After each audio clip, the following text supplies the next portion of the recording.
Bismillah. Assalamualaikum warahmatullahi wabarakatuh. Innal hamdalillah nahmaduhu wa nasta'inuhu wa nastaghfiruh wa natubu ilayh wa na'udzu billahi min shururi anfusina wa min sayyiati a'malina. May yahdihillahu fala mudilla lahu wa may yudlil fala hadiya lahu. Asyhadu an la ilaha illallah wahdahu la syarika lahu wa asyhadu anna Muhammadan 'abduhu wa rasuluh. Salawatullahi wa salamuhu alaihi nabiyyina wa habibina Muhammad sallallahu alaihi wa ala alihi wa sahbihi wasallam. Qala Allah Ta'ala fi kitabihil karim, ya ayyuhalladzina amanu taqullaha haqqa tuqatih wa la tamutunna illa wa antum muslimun, amma ba'd. Ikhwani wa akhwati fid din, rahimani wa rahimakumullah, saudara-saudariku sekalian, yang mudah-mudahan Allah Azza wa Jalla selalu berikan keberkahan dalam kehidupannya. Alhamdulillah, kita bersyukur kepada Allah Rabbul Izzati wal Jalal Rabbul Alamin yang telah memberikan berbagai macam kenikmatan kepada diri kita, sehingga pada kesempatan malam hari yang berbahagia ini Allah Subhanahu wa Ta'ala masih terus melimpahkan berbagai macam rahmat hidayahnya kepada kita semua, sehingga kita dapat mengikuti kajian online ini, baik itu via Zoom ataupun via Clubhouse. Mudah-mudahan kita berdoa kepada Allah Azza wa Jalla, Allah selalu berikan keikhlasan bagi diri kita menuntut ilmu syar'i. Allah Azza wa Jalla mudah-mudahan selalu berikan kepada diri kita keistiqamahan, ats-tsabat ala dinillah ta'ala, ala fahmi salaf, konsisten, istiqamah di atas jalan sunnah Rasul sallallahu alaihi wasallam, di atas pemahaman salafus salih. Mudah-mudahan Allah Azza wa Jalla berikan itu selalu kepada kita, ikhwan. Karena keistiqomahan itu luar biasa, ikhwan. Keistiqomahan itu para ulama sampai mengatakan al-istiqamatu khairum min alfi karamah. Keistiqomahan itu lebih baik daripada 1000 karamah yang Allah berikan kepada para walinya. Bayangkan, 1000 karamah yang Allah Azza wa Jalla berikan kepada wali-wali Allah Azza wa Jalla. Ternyata istiqamah itu jauh lebih baik, kata para ulama. Allahu Akbar. Kenapa? Karena tidak banyak orang-orang yang Allah Azza wa Jalla berikan keistiqamahan. Berapa banyak orang di luar sana kita lihat mendapatkan hidayah, tapi ternyata kandas di tengah jalan. Kandas, hilang. Terangkat hidayah iman dalam hatinya. Terangkat hidayah Islam dalam hatinya. Terangkat hidayah sunnah dalam hatinya. Maka selalu berdoa kepada Allah, ikhwan, ya muqallibal qulub, tsabbit qalbi ala dinik. Di antara doa yang sangat sering dipanjatkan oleh Nabi sallallahu alaihi wasallam, wahai yang membolak-balikan hati, ya Allah, tetapkan hatiku di atas agamamu. Ya musarrifal qulub, sarrif qalbi ala ta'atik. Wahai yang memaling-malingkan hati, itu Allah Azza wa Jalla, palingkan selalu hatiku selalu menuju ketaatan kepada dirimu. Itu di antara doa-doa yang harus selalu kita panjatkan kepada Allah Tabaraka wa Ta'ala. Salam dan salam semoga tercurah kepada Nabi kita Muhammad sallallahu alaihi wasallam, Nabi akhir zaman, Nabi yang telah membawa kita dari zaman kejahiliahan, dari zaman kebodohan, dari zaman keterasingan akan ilmu menuju zaman yang terang benderang akan ilmu syar'i, itu zaman as-sunnah. Ma'asyiral muslimin wa muslimat rahimani wa rahimakumullah. Lanjutkan mabahas kita, ikhwan, tentang kitab kecil yang sangat luar biasa manfaatnya, khudh aqidatak min al-Qur'ani was sunnati sahihah. Ambil akidahmu dari Al-Qur'an dan juga sunnah yang sahih. Kemarin sudah kita bahas bab yang pertama. Sekarang insyaallah taala kita akan masuki bab yang kedua tentang anwa'ut tauhid wa fawaidihi. Anwa'ut tauhid wa fawaidihi. Tentang jenis-jenis tauhid dan juga faedah-faedahnya. Pertanyaan pertama yang ditanyakan oleh Syekh, limadza arsalallahu rusul? Mengapa Allah Azza wa Jalla mengutus para rasulnya? Kita tahu bersama, ikhwan, jumlah para nabi dan rasul itu ada banyak. Jumlah para nabi dan rasul itu ada apa? Ada banyak, luar biasa. Disebutkan dalam riwayat yang sahihah bahwa jumlah nabi itu yang diutus ke atas muka bumi ini ada 124.000 nabi. 124.000 nabi, 124.000. Dari 124.000 nabi tersebut ada 315 atau 313 rasul. Rasul dari riwayat. 313 atau 315 rasul. Ini dari hadis yang sahih. 124.000 nabi, 315 atau 313 rasul. Inti dakwahnya itu semuanya sama. Syariatnya memang berbeda-beda. Syariatnya ya. Syariat Nabi Muhammad dengan Nabi Isa beda. Syariat Nabi Adam dengan Nabi Musa beda. Syariat Nabi Sulaiman dengan Nabi Idris beda. Tapi akidahnya, inti dakwahnya sama. Apa itu? Tauhid. Islam agamanya sama. Jadi ketika ditanya apa agama Nabi Musa? Islam, bukan Yahudi. Apa agama Nabi Isa? Islam. Apa agama Nabi Adam? Islam. Apa agama Nabi Muhammad SAW? Islam. Perhatikan baik-baik, subhanallah. Banyak orang yang salah di sini, betul ya? Nah, disebutkan oleh para ulama tentang masalah ini.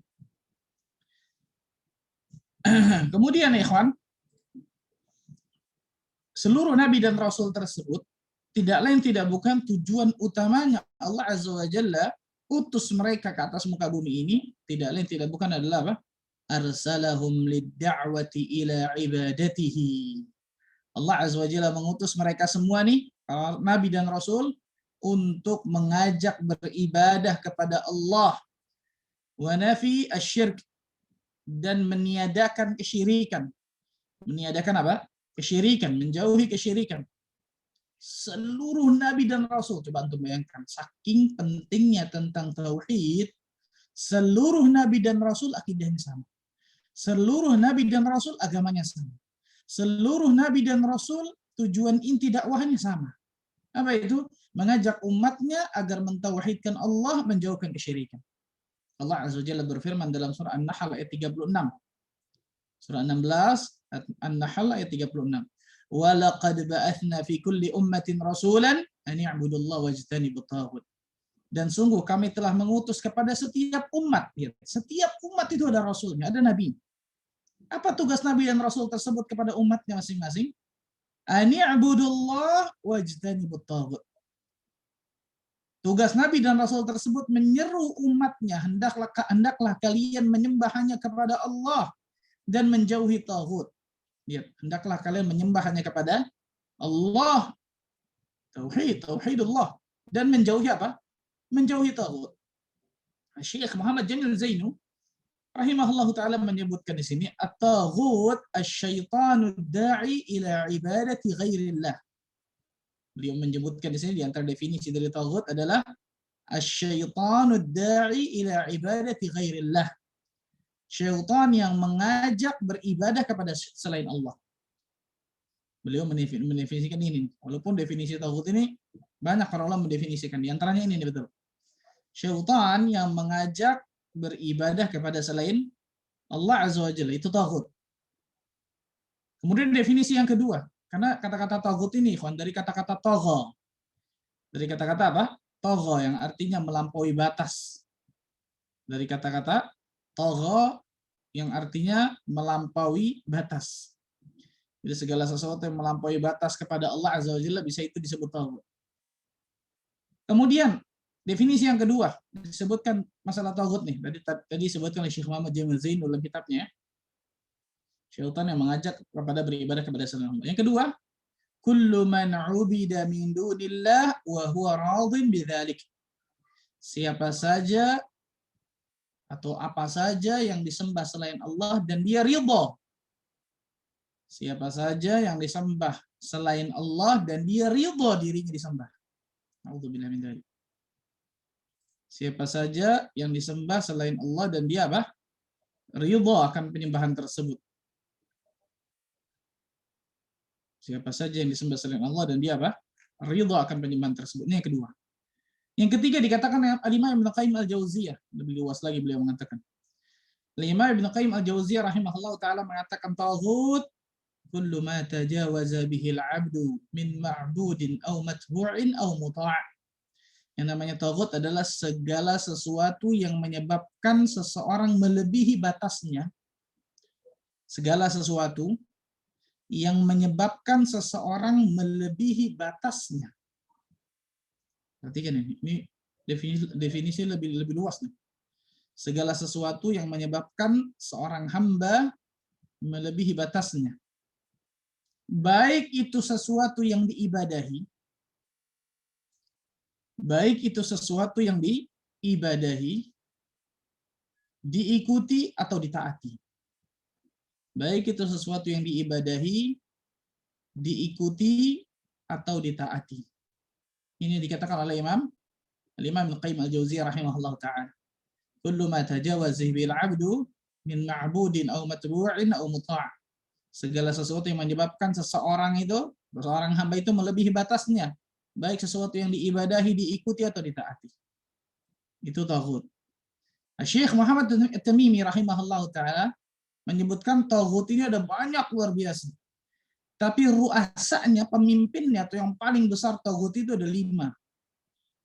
Yang pertama iblis laknatullah alaih, jelas. Yang pertama ini iblis laknatullah alaih. Ini pimpinan taghut kalau ini jelas, betul ya? Kenapa? Karena dia diibadahi, diikuti, sekaligus ditaati. Dan dia ridho akan perbuatan hamba Allah kepada dirinya. Padahal dia bukan seorang ilah, kan gitu. Dia bukan seorang Rabb, dia bukan seorang Tuhan. Iblis laknatullah alaih, ini yang pertama. Ya, taghut itu udah banyak kata Syekh Muhammad Tamimi rahimahullah ta'ala, tapi ru'asanya, pemimpinnya ada 5. Yang paling besar ada 5. Yang pertama iblis. Yang kedua tadi tuh, barang siapa yang disembah selain Allah dan dia ridha. Barang siapa yang disembah selain Allah dan dia apa? Ridha. Barang siapa yang disembah selain Allah dan dia apa? Dan dia ridha. Makanya Nabi Isa bukan disebut taghut. Nah, kenapa? Karena dia tidak ridha dengan penyembahan tersebut. Bahkan beliau mengingkarinya dalam Al-Quran Karim, disebutkan oleh Allah Azza wa Jalla. Yang ketiga, taghut yang ketiga disebutkan Syekh Muhammad Tamimi rahimahullah ta'ala, barang siapa yang menyuruh manusia untuk menyembah dirinya. Kalau ini nyuruh lebih parah lagi. Barang siapa yang menyuruh manusia untuk menyembah dirinya. A'udzubillah min dzalik. Contoh Firaun contohnya. Mengatakan ana rabbukumul a'la. Aku Tuhanmu yang maha tinggi, subhanallah, na'udzubillah min dzalik. Barang siapa yang menyuruh manusia untuk menyembah dirinya. Yang keempat, barang siapa yang mengklaim mengetahui atau mengaku mengetahui ilmu gaib. Barang siapa yang mengaku mengetahui ilmu gaib, nggak ada orang yang tahu, ikhwan. Tidak ada makhluk yang tahu yang gaib kecuali Allah Azza wa Jalla. Bagaimana para nabi, Pak Ustaz? Allah Azza wa Jalla sudah sebutkan illa man yartada min rasul.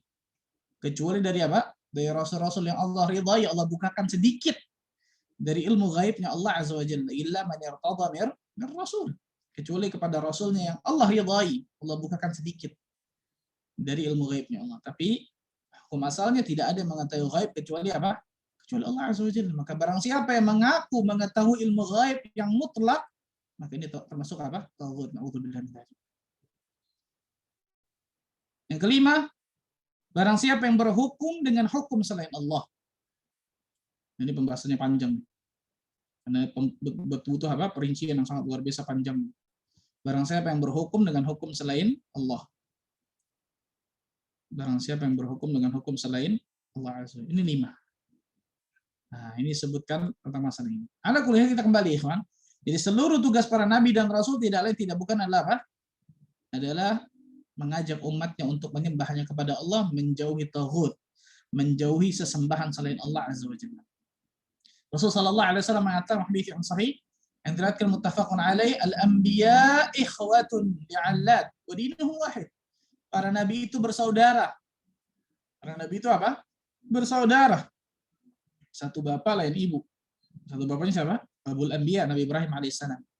Wa dinuhum wahid, dan agama mereka satu. Lihat, agama mereka berapa? Satu. Subhanallah. Kemudian Syekh menyebutkan ma huwa tauhidur rabb.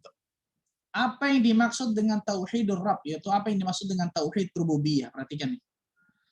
Ketika kita mengetahui bahwa Allah Azza wa Jalla mengutus seluruh nabi dan rasul itu untuk mengajak umatnya, mengajak umat nabi tersebut atau rasul tersebut untuk menyembahnya kepada Allah, menjauhi taghut, hanya mentauhidkan Allah, para ulama menyebutkan bahwa tauhid itu terbagi 2 atau 3. Perhatikan ya. Tauhid itu bisa terbagi 2, bisa terbagi berapa? 3. Perhatikan baik-baik nih. Jadi salah orang yang mengatakan tauhid terbagi 3 berarti trinitas, Pak Ustaz. Ini ngaco ini. Nggak paham, nggak belajar. Ini trinitas itu 3 yang satu, satu yang 3. Tauhid itu satu.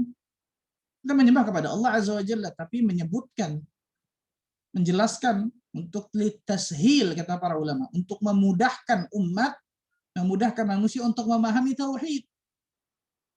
Kalau trinitas 3 yang satu, satu yang 3, gimana kita mengatakan Tuhan itu 3? Na'udzubillah yang satu. Kita mengatakan Allah Azza wa Jalla satu, jelas tunggal esa. Nah, jadi pembagian tauhid mau 3, mau 2 nggak ada masalah.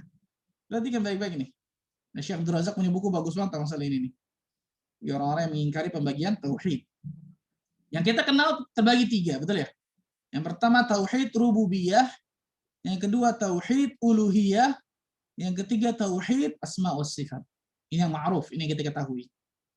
Tauhid rububiyah yang pertama, nanti kita jelaskan. Yang kedua tauhid uluhiyah, yang ketiga tauhid asma wa sifat. Tauhid asma wa sifat. Perhatikan baik-baik. Kata-kata tauhid itu berasal dari kata-kata wahada yuwahidu tauhidan. Yang artinya apa? Menjadikan sesuatu itu jadi satu. Kalau bahasa kita, bahasa Indonesia, mengesakan. Menjadikan sesuatu jadi satu. Kalau bahasa Indonesia tadi apa? Mengesakan. Ini tentang asal kata dari kalimat tauhid.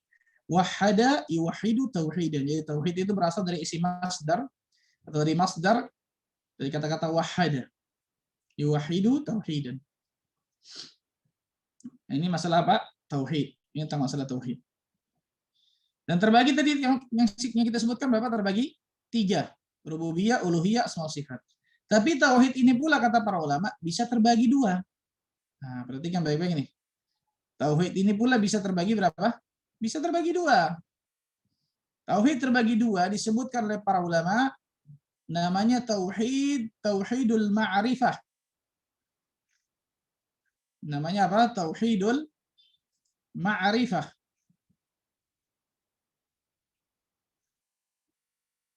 Namanya tauhidul ma'rifah wal itsbat.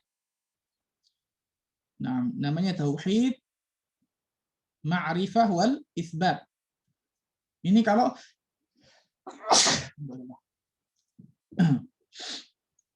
ini jika tauhid tersebut dibagi berapa? Dibagi 2, karena sebagian ulama ada yang membaginya tauhid itu menjadi apa? Menjadi 2 saja, nggak sampai 3. Nah, tauhid ma'rifah wal itsbat itu masuk di dalamnya tauhid rububiyah dan tauhid asma sifat maksudnya. Ma'rifah wal itsbat. Ma'rifah mengenal maksudnya mengenal Allah dari Rabb-nya, dari kata-kata Rabb. Wal itsbat dan menetapkan. Menetapkan maksudnya apa? Menetapkan dari asma sifat Allah. Nah, yang kedua namanya tauhid fi talab wal qasad. Tauhid fi talab wal qasad. Tauhid fi talab wal qasad, yaitu tauhid dalam tujuan. Yang maksudnya tujuan ibadah. Nah, ini tauhid uluhiyah. Yang kedua ini namanya tauhid uluhiyah. Jadi kalau dibagi 2, berarti yang pertama itu ngandung 2 tauhid, betul ya? Tauhidul ma'rifah wal itsbat itu tauhid rububiyah dan juga asma sifat. Sedangkan tauhid fi talab wal qasad itu tauhidul uluhiyah. Tauhidul uluhiyah. Ada sebagian ulama juga membagi tauhidul ilmi wa tauhidul amali. Tauhidul ilmi, tauhid ilmu, dan tauhid amali, tauhid amal. Sebagian ulama ada bagi seperti itu. Ala kulli yang mau dibagi 2, mau dibagi 3, nggak ada masalah sama sekali. Tidak ada masalah sama sekali. Dan ini sama seperti apa, Evan? Sama seperti ulama nahwu membagi kalimat dalam bahasa Arab menjadi 3. Isim, fi'il, huruf. Saya mau tanya, mana dalilnya? Mana dalilnya? Betul ya? Isim, fi'il, huruf. Ulama nahwu, kita kalau belajar, kalau antum belajar nahwu, pasti belajar ini. Kalimat itu dalam bahasa Arab dibagi 3. Ada namanya isim, ada namanya fi'il, ada namanya huruf. Kalau antum belajar fikih, disebutkan apa? Rukun sholat ada 15. Rukun sholat ada 16. Begitu. Dari mana itu? Mana dalilnya? Pernah kan Nabi SAW mengatakan rukun sholat ada 15. Rukun sholat ada 16. Ada nggak? Wajib sholat ada 8. Sunnah sholat ada sekian. Pernah? Nggak ada. Ini dari mana? Dari istiqra namanya. Berdasarkan istiqra. Apa itu istiqra? Penelitian menyeluruh. Istiqra itu penelitian. Istiqra itu penelitian. Dalilnya ini istiqra. Penelitian menyeluruh dari dalil-dalil Al-Quran dan As-Sunnah, maka para ulama membagi tauhid jadi 2 atau 3. Penelitian menyeluruh dari ulama nahwu dalam bahasa Arab, berarti yang namanya kalimat itu dibagi menjadi 3 isim, fi'il, huruf. Penelitian dalam ilmu fikih di dalam sholat, maka rukun dalam sholat dibagi menjadi 15, 16, 17, karena khilaf ulama tentang masalah itu. Perhatikan baik-baik ini, karena banyak orang di luar sana mengatakan, mana dalilnya, mana dalilnya. Ini orang nggak paham tentang masalah ini, subhanallah. Nah, yang pertama namanya apa? Tauhidur rububiyah. Apa tauhidur rububiyah tersebut? Tauhiduhu bi af'alihi. Mengesahkan Allah atau mentauhidkan Allah dalam perbuatan-perbuatannya. Itu perbuatan Allah. Jadi kalau ada kata-kata Rabb, tauhid rububiyah, Rabb, itu berarti mengesahkan Allah dalam perbuatan Allah. Itu Rabb. Dalam perbuatan apa? Perbuatan Allah. Apa perbuatan Allah? Banyak. Mencipta, mengatur, menguasai, memiliki, memberikan rizki, menghidupkan, mematikan, dan seterusnya. Mengesahkan Allah dalam apa? Perbuatan Allah. Al-iqrar. Kita harus menetapkan bahwa apa? Hanya Allah satu-satunya yang memiliki jagat raya ini. Kita harus menetapkan bahwa Allah satu-satunya yang menciptakan jagat raya ini. Kita harus menetapkan, wajib menetapkan bahwa Allah Azza wa Jalla satu-satunya yang mengatur alam semesta ini. Kita harus menetapkan bahwa Allah Azza wa Jalla satu-satunya yang bisa memberikan rizki kepada kita. Bukan bos kita, bukan fulan, bukan allan, bukan. Kita harus menetapkan, meyakini dalam hati kita bahwa Allah Azza wa Jalla satu-satunya yang dapat menghidupkan, mematikan. Mengatur alam semesta, menguasai, dan lain sebagainya. Jadi nggak ada satupun makhluk yang ikut andil dalam memiliki jagat raya, menciptakan alam semesta, mengaturnya, nggak ada sama sekali. Perhatikan ikhwan. Berarti ketika seseorang ada yang meyakini, ada yang namanya apa? Ada yang namanya pawang hujan, betul? Baik itu pakai bawang, pakai cabai, pakai apa lagi gitu, subhanallah. Tapi zaman sekarang keren pawang hujannya pakai tap. La haula wala quwata illa billah. Dukunnya udah modern ternyata, subhanallah. Nah, kalau mereka berdandan seperti dukun serem, gak laku gitu deh. Makanya pakai kopiah haji atau pakai peci, pakai baju koko, pakai tap. Wah, bukan dukun nih, keren nih. Naudzubillah min dzalik. Sehingga ketika apa? Ketika ada sesuatu hajatan apa loh, jangan sampai hujan, coba ke pawang hujan. Itu wallahi masih banyak ikhwan di negeri kita ini. Betul nggak ikhwan? Betul ini, subhanallah. Sebanyak-banyaknya. Makanya orang yang mengatakan, udah jangan tauhid lagi. Antum nggak tahu gimana realita di masyarakat luar biasanya kaum muslimin tentang masalah kesyirikan. Nauzubillah min dzalik. Bagaimana lemahnya kaum muslimin dalam masalah tauhid. Contohnya ini. Meyakini tentang apa? Adanya pawang hujan. Padahal kita meyakini tauhid rububiyah loh. Tidak ada yang bisa mengatur alam semesta kecuali siapa? Allah Azza wa Jalla. Allah Tabaraka wa Ta'ala kalau mau turunkan hujan di musim panas luar biasa, Allah mampu kok.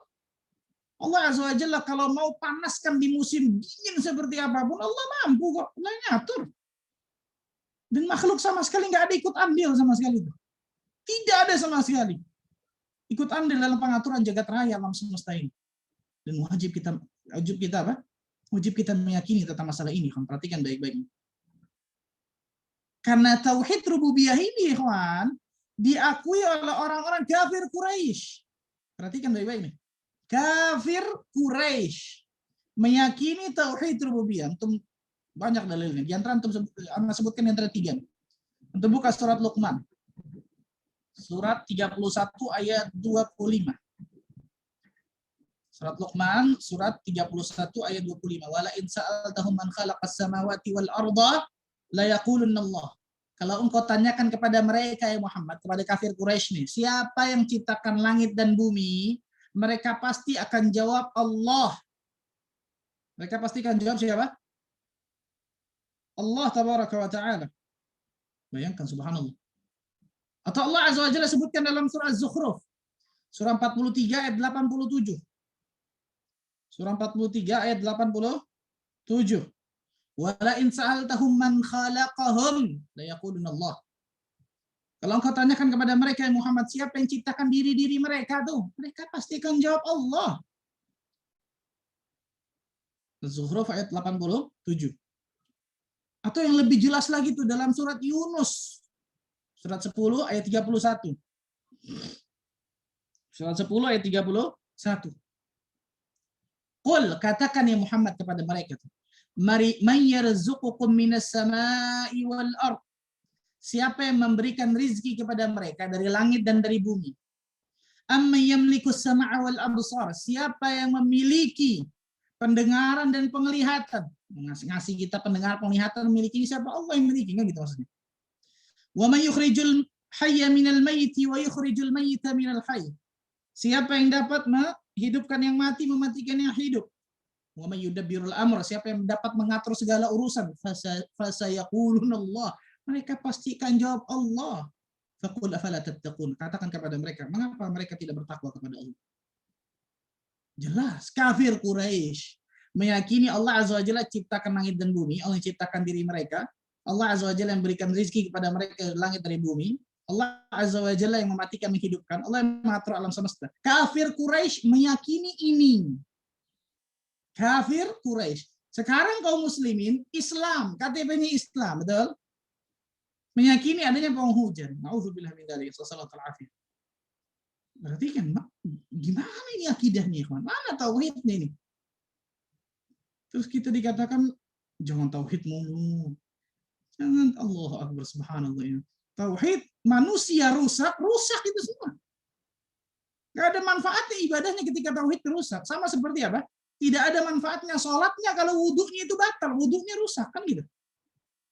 Kalau tauhid seseorang rusak, mau ibadah seperti apa, mau haji setiap tahun, mau sholat tunggang-tunggang ribuan rakaat, tauhidnya rusak, akidahnya rusak, na'udzubillah min dzalik.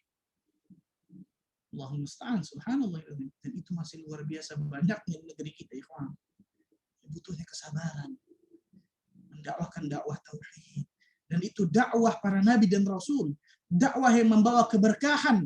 Ketika negeri itu muncul tauhid atau negeri tersebut ditanam tauhid, Allah azza wa jalla akan berikan kepada negeri tersebut baldatun thayyibatun wa rabbun ghafur. Ya Saudi Arabia. Beda sama negara kita. Antum tanam, ambil korma, tanam, belum tentu numbuh tuh di Saudi Arabia. Panas loh. Negeri kita sampai apa? Tongkat apa ya? Tongkat jadi kayu. Ada itunya kan?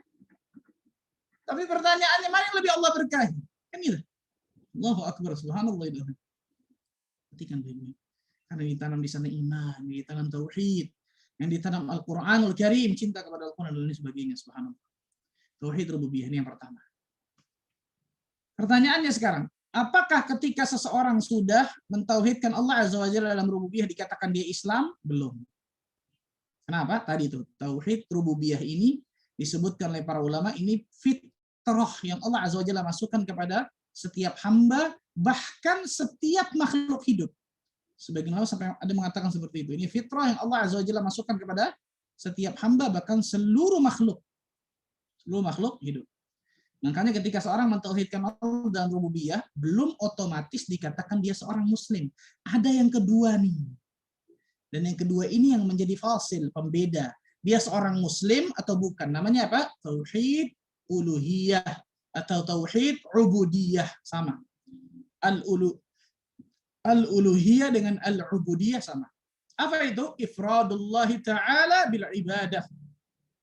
Mengesahkan Allah dalam beribadah kepada Allah. Dengan kata lain, mengesahkan Allah dalam perbuatan hamba. Perbuatan hamba itu apa? Ibadah.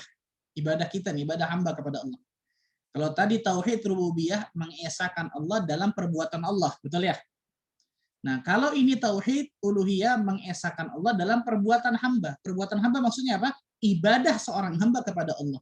Kita wajib mengesahkan Allah dalam beribadah kepada Allah.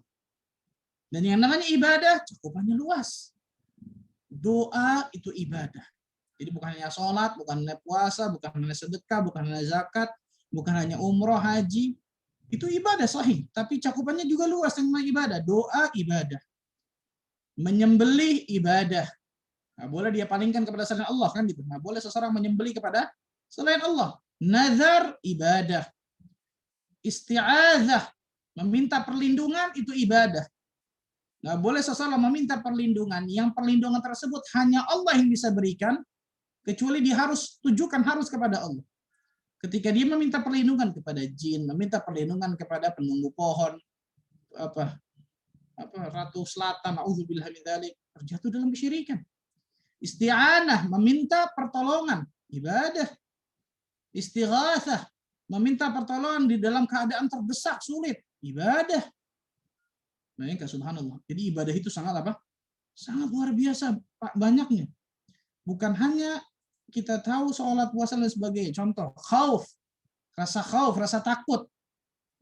Nggak boleh seseorang takut dengan merendahkan dirinya. Takut dengan menjadikan dirinya, merendahkan dirinya kecuali hanya kepada Allah. Raja, mengharap.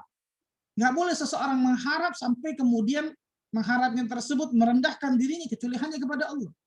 Bertawakal, ketergantungannya hanya kepada Allah.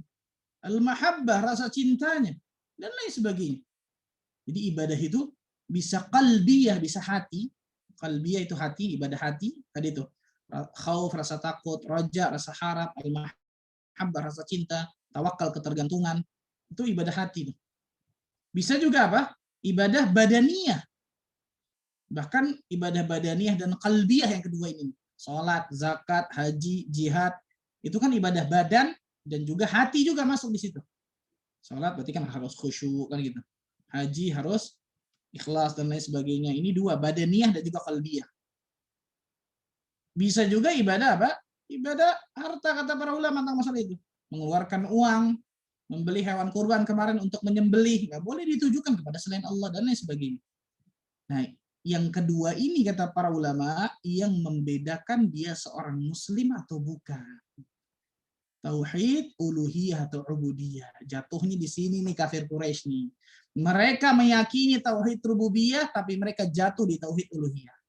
Mereka menyembah kepada Allah, mereka juga menyembah kepada selain Allah. Mereka menyembah kepada Allah, mereka juga menyembah kepada 360 berhala yang ada di sekitar Ka'bah kurang lebih, kan gitu. Allah subhanallah. Allah azza wa jalla berfirman dalam surah Al-Baqarah ayat ke 163. Al-Baqarah 163. Wa ilahukum ilahu wahid la ilaha illa huwar rahmanur rahim. Dan sesembahan kalian adalah sesembahan yang maha esa. Allah azza wa jalla satu, esa. La ilaha illahu. Tidak ada sesembahan yang berhak diibadahi dengan benar melainkan Dia. Ar-Rahman, Ar-Rahim, yang maha pengasih lagi maha penyayang. Subhanallah. Rasulullah sallallahu alaihi wasallam pernah mengatakan kepada Muadz bin Jabal, riwayat Bukhari itu kan, ketika mengutus Muadz bin Jabal ke Yaman, faltakun awwala ma tad'uuhum ilaih syahadatu an la ilaha illallah. Hendaklah perkara yang engkau ajak mereka pertama kali adalah mereka supaya bersaksi tidak ada ilah yang berhak diibadahi dengan benar melainkan Allah. Tauhid, yaitu tauhid uluhiyah ini. Allahu akbar, subhanallah. Riwayat lain riwayat Bukhari sebutkan ila an yuwahhidullah. Hendaklah perkara pertama yang engkau dakwahi mereka nih ahlul Yaman agar mereka mentauhidkan Allah azza wa jalla. Ini tauhid yang kedua nih. Inti yang menjadikan dia seorang Islam atau bukan, ini yang kedua. Tauhid uluhiyah, mengesahkan Allah dalam beribadah kepada Allah. Yang ketiga, ma huwa tauhid sifat wa asma'ihi. Yang ketiga namanya tauhid asma wa sifat. Apa itu tauhid asma wa sifat? Huwa itsbatu ma wasafa Allahu bihi nafsahu fi kitabihi aw wasafahu rasulahu fi ahadithihi as-sahihah 'ala al-haqiqah bila ta'wil wala tafdhil wala tafwid wala tamthil wala ta'til. Yang namanya tauhid asma wa sifat yaitu menetapkan yang Allah sifatkan dirinya. Perhatikan ikhwan. Menetapkan itsbat atau iqrar. Kita wajib menetapkan yang Allah sifatkan dirinya di dalam kitabnya, itu dalam Al-Quran. Kita wajib menetapkan yang Allah sifatkan dirinya di dalam kitabnya, dalam Al-Quran, atau yang Rasul Shallallahu Alaihi Wasallam sifatkan dalam hadis-hadis yang sahih secara hakiki. Kata beliau nih, rahimahullah taala, muallif mengatakan itu menetapkan yang Allah sifatkan dirinya di dalam kitabnya dalam Al-Quran. Jadi kita wajib menetapkan sifat-sifat, nama-nama dan sifat Allah sesuai yang Allah tetapkan dirinya di dalam Al-Quran. Dan sesuai dengan yang Rasul Shallallahu Alaihi Wasallam tetapkan Allah Azza wa Jalla di dalam hadis-hadis yang sahih, dan itu secara hakiki tanpa ta'wil. Ta'wil itu memalingkan dari makna yang sebenarnya, tanpa tafwid, menyerahkan maknanya kepada Allah, itu tafwid. Tanpa tamthil, tanpa menyerupkan Allah dengan makhluknya. Tanpa ta'til, tanpa meniadakan sifat Allah. Satu lagi sebenarnya, tanpa takyif, tanpa menanyakan bagaimana sifat Allah tersebut. Beliau mencontohkan di sini apa? Sifat istiwa. Istiwanya Allah Azza wa Jalla di atas arasy. Ada luar biasa banyak dalam Al-Quran Al-Karim yang menyebutkan Allah Azza wa Jalla istawa ala al-arasy. Allah Azza wa Jalla beristiwa di atas arasy. Allah Azza wa Jalla istiwa di atas arasy. Banyak orang-orang yang mengartikan istiwa ini dengan istaula. Istaula artinya menguasai. Salah. Istiwa ini sudah diketahui maknanya. Ada seseorang datang di majelisnya Imam Malik rahimahullah ta'ala. Datang di majelisnya Imam Malik, perhatikan ini. Imam Malik ibn Anas rahimahullah ta'ala, guru dari Imam Syafi'i. Orang ini nanya, "Ya Imam, Allah Azza wa Jalla yaqul Ar-Rahmanu 'ala al-'arsy istawa. Kaifa istawa?" Wahai Imam, Allah Azza wa Jalla berfirman dalam Al-Quran itu, dalam surat Thaha, Allah beristiwa di atas arsy. Kaifa istawa? Bagaimana istiwanya Allah itu bagaimana? Orang ini nanya, bagaimana istiwanya Allah? Duduk, tidur, atau gimana nih? Yang pertanyaan ini belum pernah ditanyakan oleh apa? Para sahabat dan juga orang-orang sebelumnya. Karena orang ini menanyakan itu untuk memberikan syubhat di majelis Imam Malik. Maka tertunduk kepala Imam Malik, keringetan Imam Malik, bayangkan. Keringet keluar jagung luar biasa, menetes. Kemudian beliau, ini Allah berikan taufik luar biasa, subhanallah. Kemudian beliau menengadahkan kepalanya, mengatakan al-istiwa'u ma'lum. Istiwa itu ma'lum, diketahui dalam bahasa Arab, artinya tahu istiwa. Ala wartafa'a, tinggi, menetap. Itu arti istiwa itu. Ala wartafa'a, tinggi, menetap. Sudah diketahui dalam bahasa Arab, maknanya itu sudah jelas, gitu. Wal kaifu majhul, dan bagaimananya Allah istiwa di atas arsy itu majhul. Nggak diketahui karena nggak disebutkan dalam dalil. Nggak disebutkan dalam Al-Quran, As-Sunnah, nggak disebutkan bagaimana istiwanya Allah itu nggak disebutkan. Majhul. Wal imanu bihi wajib, beriman tentangnya itu wajib hukumnya. Was-su'alu anhu bid'ah, dan bertanya seperti ini nih, ini perbuatan bid'ah. Wa ma araka illa dhalan, dan aku tidak melihatmu kecuali dalam kesesatan. Akhriju anni, maka keluarkan orang ini dari majelis. Bayangkan, diusir oleh Imam Malik rahimahullah ta'ala. Kenapa? Karena yang pertama tadi saya katakan, ingin memberikan syubhat kepada yang lain. Yang kedua, ini pentingnya adab seorang tulabul ilmu. Adab penuntut ilmu syar'i, subhanallah. Kalau kuliah kita kembali itu tentang masalah apa? Tauhid al-asma' wa sifat. Menetapkan Allah Azza wa Jalla itu memiliki nama-nama yang maha indah, sifat-sifat yang maha tinggi, dan itu harus kita tetapkan sesuai dengan yang Allah tetapkan dalam dirinya dalam Al-Quran. Itu harus kita tetapkan sesuai dengan Rasul sallallahu alaihi wasallam tetapkan Allah dalam hadis-hadis yang sahih. Tanpa kemudian takwil, tanpa memalingkan maknanya, tanpa kemudian tafwid, menyerahkan maknanya hanya Allah yang tahu, tanpa tamtsil, tanpa menyerupakan Allah dengan makhluknya, tanpa ta'til, tanpa meniadakan nama-nama Allah tersebut, tanpa takyif, tanpa menanyakan bagaimana sifat Allah tersebut. Contohnya apa tadi? Istiwa. Contoh lagi, apa itu? Turunnya Allah Azza wa Jalla, turunnya Allah Azza wa Jalla ke sepertiga langit dunia kan setiap malam kan. Rasulullah sallallahu alaihi wasallam bersabda, "Yanzilullahu fi kulli lailatin ila sama'id dunya." Allah Azza wa Jalla turun. Lihat, Allah tabaraka wa taala turun di setiap malam ke langit dunia. Turunnya Allah Azza wa Jalla bagaimana? Wallahu taala a'lam bishawab. Kita berbicara tentang sang Khalik, bukan makhluk. Jadi nggak boleh kemudian menyamakan makhluk dengan, oh berarti turunnya seperti kita turun dari mimbar ke bawah. Nggak bisa. Nggak boleh seperti itu. Ini kita bicara tentang Sang Khalik. Kita wajib mengimani bagaimana kemudian Allah turunnya. Allahu a'lam, nggak disebutkan dalam dalil. Kita wajib mengimani. Makanya disebutkan para ulama apa? Di antara Syekh Muhammad Jamal Zuri menyebutkan sini, yanzilu nuzulan yaliqu bi jalalihi la yushbihu ahadan min makhluqatihi. Turunnya Allah Azza wa Jalla sesuai dengan keagungan dan kebesaran Allah Azza wa Jalla. Itu turunnya Allah. Dan tidak menyerupai satupun dari makhluknya. Karena Allah Azza wa Jalla berfirman, laisa kamitslihi syai' wa huwas samiul basir. Tidak ada yang semisal dengannya, tidak ada yang serupa dengan Allah Azza wa Jalla, dan dia Maha mendengar lagi Maha dan dia Maha mendengar lagi Maha melihat. Subhanallah. Nah, ini 3 tauhid. Rububiyah, uluhiyah, dan juga asma sifat. Pertanyaan selanjutnya, Syekh mengatakan aina Allah. Ini pertanyaan kalau antum tanyakan kepada setiap muslim, insya Allah kalau antum tanyakan 10 orang aja, kita ketemu di jalan nih, muslim. Aina Allah, di mana Allah? 10 anak yakin 10 ini bisa jadi beda tuh jawabannya. Betul nggak, ikhwan? Ada mengatakan di mana-mana, ada yang mengatakan bukan di atas, bukan di bawah, bukan di kanan, bukan di kiri, bukan di dalam, bukan di luar, terus di mana nggak jelas. Ini pentingnya mengembalikan segala sesuatu kepada dalil. Aina Allah, di mana Allah? Dan pertanyaan jelas, pertanyaan tidak dilarang. Kenapa?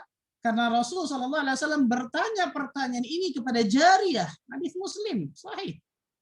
Kepada Jariyah, budak wanita yang masih kecil, bertanya Rasulullah SAW, aina Allah, di mana Allah? Budak Jariyah itu mengatakan apa? Fis sama, di atas langit.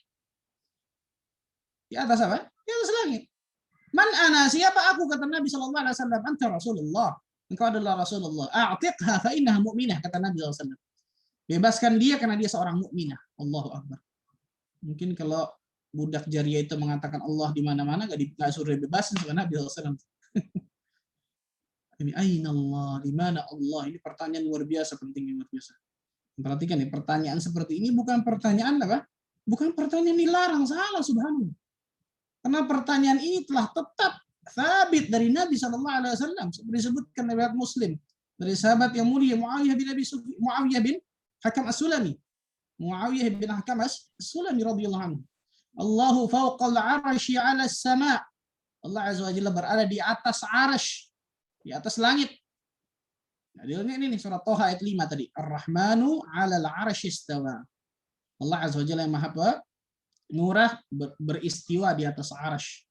Al-istiwa ay 'ala wartafa'a. Yang namanya istiwa itu adalah 'ala wartafa'a, yakni tinggi dan juga apa?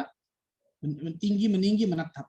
Yang disebutkan dalam secara bahasa Arab itu namanya 'ala wartafa'a.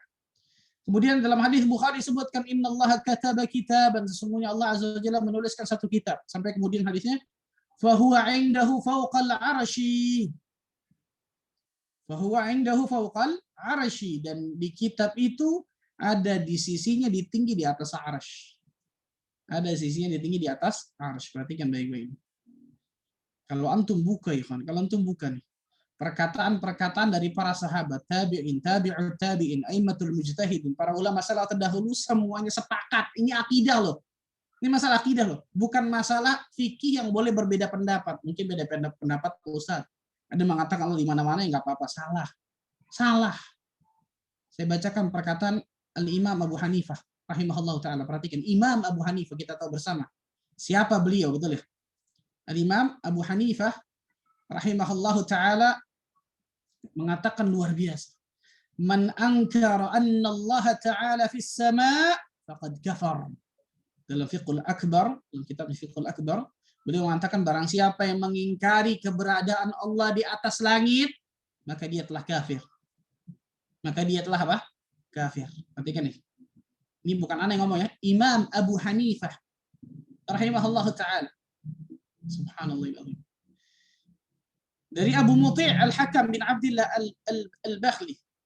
Aku bertanya kepada Imam Abu Hanifah mengenai perkataan seseorang yang mengatakan, aku tidak mengetahui di mana Rabbku, di langit atau di bumi. Orang ini nanya kepada Imam Abu Hanifah. Aku nggak tahu nih, kalau ada orang memberikan statement seperti ini. Aku nggak mengetahui di mana Rabbku, di langit, di bumi, di mana, saya nggak tahu. Imam Abu Hanifah mengatakan apa, ikhwan? Qad kafara li'anna Allah azza wa jalla yaqul ar-Rahmanu 'alal 'arsy istawa. Orang tersebut telah kafir. Kenapa? Karena Allah azza wa jalla sendiri berfirman ar-Rahmanu 'alal 'arsy istawa. Wa 'arsyuhu fawqa samawati. Dan 'arsy-Nya Allah azza wa jalla berada di atas langit. Jelas Imam Abu Hanifah mengatakan ini. Tapi jangan kemudian antum kafirin orang tentang masalah ini ya, perhatikan ya, hati-hati, salah nih. Saya ingin katakan bahwa ini bukan masalah khilafiyah ijtihadiyah. Salah, ini masalah akidah yang nggak boleh berbeda pendapat orang di dalamnya. Imam Malik rahimahullah ta'ala, guru Imam Syafi'i. Imam Malik mengatakan apa? Allahu fis sama' wa ilmuhu fi kulli makan, la yakhlu minhu syai'. Allah azza wa jalla berada di atas langit, kata Imam Malik rahimahullah ta'ala. Allah berada di atas langit. Imam Malik ini bayangkan. Sedangkan ilmunya Allah itu berada di mana-mana. Berarti kan ilmunya Allah berada di mana-mana. Segala sesuatu tidak lepas dari ilmu Allah tabaraka wa ta'ala. Kemudian membawakan ayat ini di antara Ar-Rahmanu 'alal 'arsy istawa. Imam Syafi'i rahimahullahu ta'ala mengatakan apa? Al-qaulu fis sunnah allati ana 'alaiha wa ra'aitu ashabina 'alaiha wa ashabil hadits alladhi ra'aitahum. Perkataan dalam as-sunnah yang aku dan pengikutku berarti mazhab Syafi'i ini, serta pakar hadis yang meyakininya. Juga hal ini diyakini oleh Sufyan Ats-Tsauri, Imam Malik bin Anas dan selainnya. Kami mengakui bahwa tidak ada sesembahan yang berhak diibadahi dengan benar melainkan Allah Azza wa Jalla. Dan kami pun mengakui bahwa Nabi Muhammad SAW utusan Allah. Lalu Imam Syafi'i mengatakan apa? Sesungguhnya Allah berada di atas arasy-Nya, yang berada di atas langitnya. Namun walaupun begitu, Allah Azza wa Jalla dekat dengan makhluknya sesuai dengan yang Allah Azza wa Jalla kehendaki. Allah turun ke langit dunia sesuai dengan yang Allah kehendaki. Kemudian beliau menyebutkan rahimahullah ta'ala beberapa i'tiqad keyakinan ahlu sunnah yang lain. Imam Ahmad bin Hanbal mengatakan tentang masalah ini, subhanallah, bahwa Allah Azza wa Jalla berada di atas langit pula. Semua ikhwan. Itu mau sebutkan, karena pernah dapatkan satu tulisan bagus, 101 perkataan ulama ahlu sunnah tentang Allah Azza wa Jalla berada di atas langit. Bayangkan. Bahkan Al-Imam Ibnu Qayyim Al-Jauziyah rahimahullah ta'ala sampai mengatakan apa? Dalil bahwa Allah Azza wa Jalla berada di atas langit itu ada lebih dari 2000 dalil, kata Imam Ibnu Qayyim. Bayangkan, dalil tentang Allah Azza wa Jalla berada di atas langit itu ada lebih dari 2000 dalil. Baik dari Al-Qur'an, baik dari As-Sunnah, baik dari ijma', baik dari fitrah manusia, baik dari panca indera dan lain sebagainya. Allahu akbar. Subhanallah. Tentang masalah ini perhatikan, subhanallah. Kemudian pertanyaan selanjutnya, ini nyambung nih. Halillahu ma'ana, apakah Allah Azza wa Jalla bersama kita? Dia mengatakan Allahu ma'ana bisam'ihi wa ru'yatihi wa ilmihi. Allah itu bersama kita pendengarannya, penglihatannya, ilmunya. Nah, zatnya berada di atas langit. Jelas. Zatnya Allah Azza wa Jalla berada di atas langit. Tapi pendengaran Allah, penglihatan Allah, ilmunya Allah, pengetahuan Allah kepada kita semua itu pasti ada dekat dengan ini. Allah Azza wa Jalla berfirman dalam surat Thaha ayat 46. Qala la takhafa inni ma'akuma asma'u wa ara. Janganlah kalian berdua itu takut. Sesungguhnya aku bersama kalian berdua, aku mendengar dan juga melihat. Dia. Aku bersama kalian berdua, aku mendengar dan juga apa? Melihat. Nabi SAW mengatakan, Innakum tad'una sami'an qariba wa huwa ma'akum. Sesungguhnya Allah Azza wa Jalla, sesungguhnya kalian itu berdoa kepada yang maha mendengar dan juga maha apa? Maha dekat. Dan dia bersama kalian. Bersama kalian maksudnya apa? Ilmunya Allah, pengetahuannya Allah, penglihatannya Allah, apa pendengarannya Allah dan selanjutnya. Jadi yang muhitun bikulli syai', yang Allah Azza wa Jalla meliputi segala sesuatu adalah ilmunya Allah, pengetahuan Allah, pendengaran Allah, penglihatan Allah. Tapi zatnya Allah Azza wa Jalla beristiwa di atas arsy. Dan ini akidah Ahlussunnah wal Jamaah. Dan yang terakhir, ma faidatut tauhid. Apa faedah dari tauhid? Ini banyak sebenarnya. Kalau kita bahas masalah ini luar biasa panjang ini. Apa faedah dari tauhid? Banyak. Tapi beliau menyebutkan 3 di sini. Faidatut tauhid hiya al-amnu fil akhirah minal azab. Yang pertama faedah tauhid adalah apa? Mendapatkan rasa aman dari azab Allah di akhirat. Kita akan mendapatkan rasa aman dari azab Allah. Dan ini sebenarnya udah yang paling top ini, kan. Kalau kita tidak mendapatkan azab Allah di akhirat, ya Allah ya karim, nikmat yang luar biasa. Yang kedua, wal hidayah fid dunya, hidayah di atas muka bumi ini. Kalau orang selalu mentauhidkan Allah Azza wa Jalla, orang tersebut akan selalu mendapatkan hidayah dari Allah Azza wa Jalla. Dan yang ketiga, waktu wa takfirudz dzunub, Allah Azza wa Jalla akan ampuni dosa-dosa seseorang. Kemudian beliau membawakan firman Allah dalam surah Al-An'am ayat ke-82, alladzina amanu wa lam yalbisu imanahum bidzulmin ulaika lahumul amnu wa hum muhtadun. Yaitu orang-orang yang beriman dan tidak mencampurkan keimanan mereka dengan kezaliman. Kezaliman di sini maksudnya apa? Kesyirikan. Iman mereka tidak mereka campurkan dengan kesyirikan. Maka mereka itulah orang-orang yang mendapatkan keamanan. Mendapatkan keamanan. Dan mereka itulah orang-orang yang mendapatkan petunjuk. Allah akbar. Makna zalim di sini tadi apa? Syirik, kesyirikan. Rasulullah sallallahu alaihi wasallam pernah mengatakan kepada Muadz bin Jabal, riwayat yang sahih muttafaqun alaih, haqqul ibadi 'ala Allah alla yu'adzibu man la yusyriku bihi syai'a. Hak Allah atas hambanya, Allah tidak akan mengazab siapa saja yang tidak menyekutukannya dengan sesuatu apapun. Allahu akbar.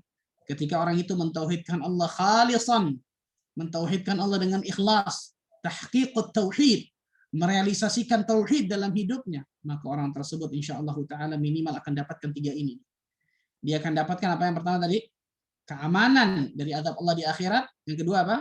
Hidayah di dunia. Yang ketiga, Allah Azza wa Jalla akan ampuni dosa-dosanya. Ini dari sekian banyak, baru tiga nih. Dari faidatul tauhid. Maka saya nasihatkan kepada diri saya dan antum sekalian ikhwan, jangan pernah malas belajar tauhid. Perhatikan baik-baik. Rasul sallallahu alaihi wasallam 13 tahun, bayangkan, di Mekah. 13 tahun di Mekah mendakwahkan para sahabat Nabi radhiyallahu anhum jami'an dengan kalimat la ilaha illallah. Yang di situ belum turun syariat puasa, belum turun syariat haji dan lain, belum ada. Syariat salat pun turun di akhir-akhir tuh. Di akhir-akhir. Betul ya? Syariat salat itu turun di akhir-akhir tuh, subhanallah. Ketika Nabi Rasulullah Isra dan Mi'raj kan? Tahun ke-10 kenabian, tahun ke-11 kenabian, tahun ke-12 kenabian yang mengatakan seperti itu, subhanallah. Di akhir-akhir sebelum Nabi SAW hijrah ke Madinah. Itu syariat salat baru diwajibkan 5 waktu, kan gitu. 13 tahun Rasul sallallahu alaihi wasallam menggembleng para sahabatnya, jadinya sahabat tuh khairun nas. Kita belajar tauhid 1 tahun, wah sudah cukup, masya Allah. Lebih-lebih sahabat luar biasa ini, subhanallah. Nggak ada cerita tamat khatam belajar tauhid terus nggak kita ulang-ulang tuh, nggak ada cerita begitu. Belajar tauhid ini sampai mati, ya, wah. Sampai mati, subhanallah. Sering Anda bahasakan apa? Rukun Islam itu 5, betul ya? Yang pertama syahadatain, yang kedua salat, yang ketiga puasa, zakat, haji.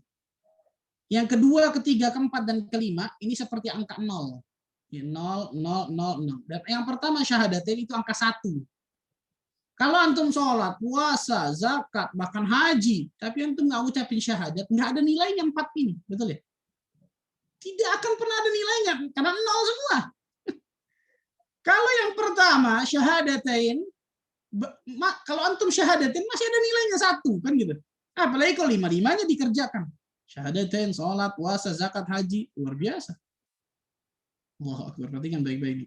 Belajar tauhid, belajar akidah itu nggak ada cerita khatam, nggak ada cerita sudah S1, S2, S3 jadi profesor, udah hebat, nggak ada tuh.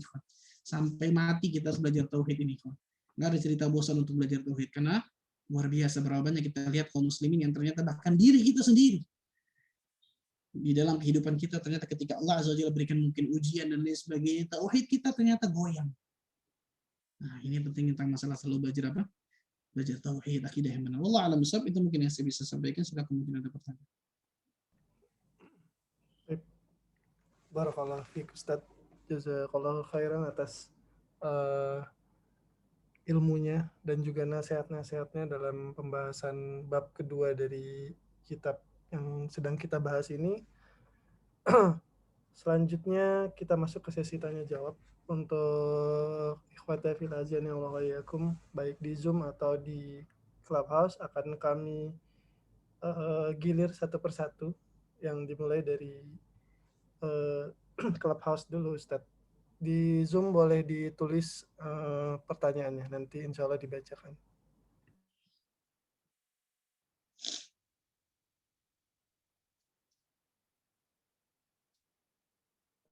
Tafadhal.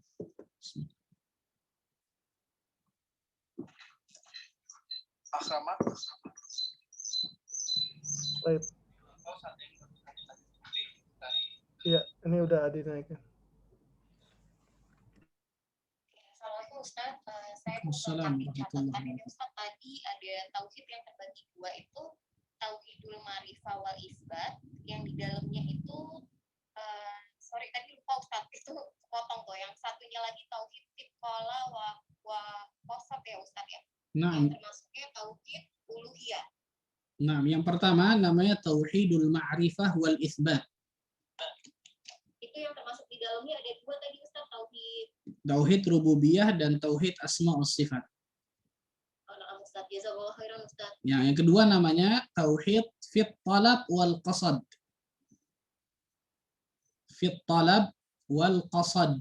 Yang kedua ini tauhid uluhiyah. Tauhid fit talab wal qasad. Fit talabi wal qasad. Fitolab Nah, ya Ustaz ya. talab beri talab, talabul ilm, talabul ilm. Fit talab wal qasad. Kata-kata mencari atau oh iya ki. Jazakallah khair. Allah yang lain. Ya, dari Zoom belum ada yang mau bertanya, jadi lanjut. Masya Allah, ini dari Zoom kelihatannya sudah Masya Allah semua ini.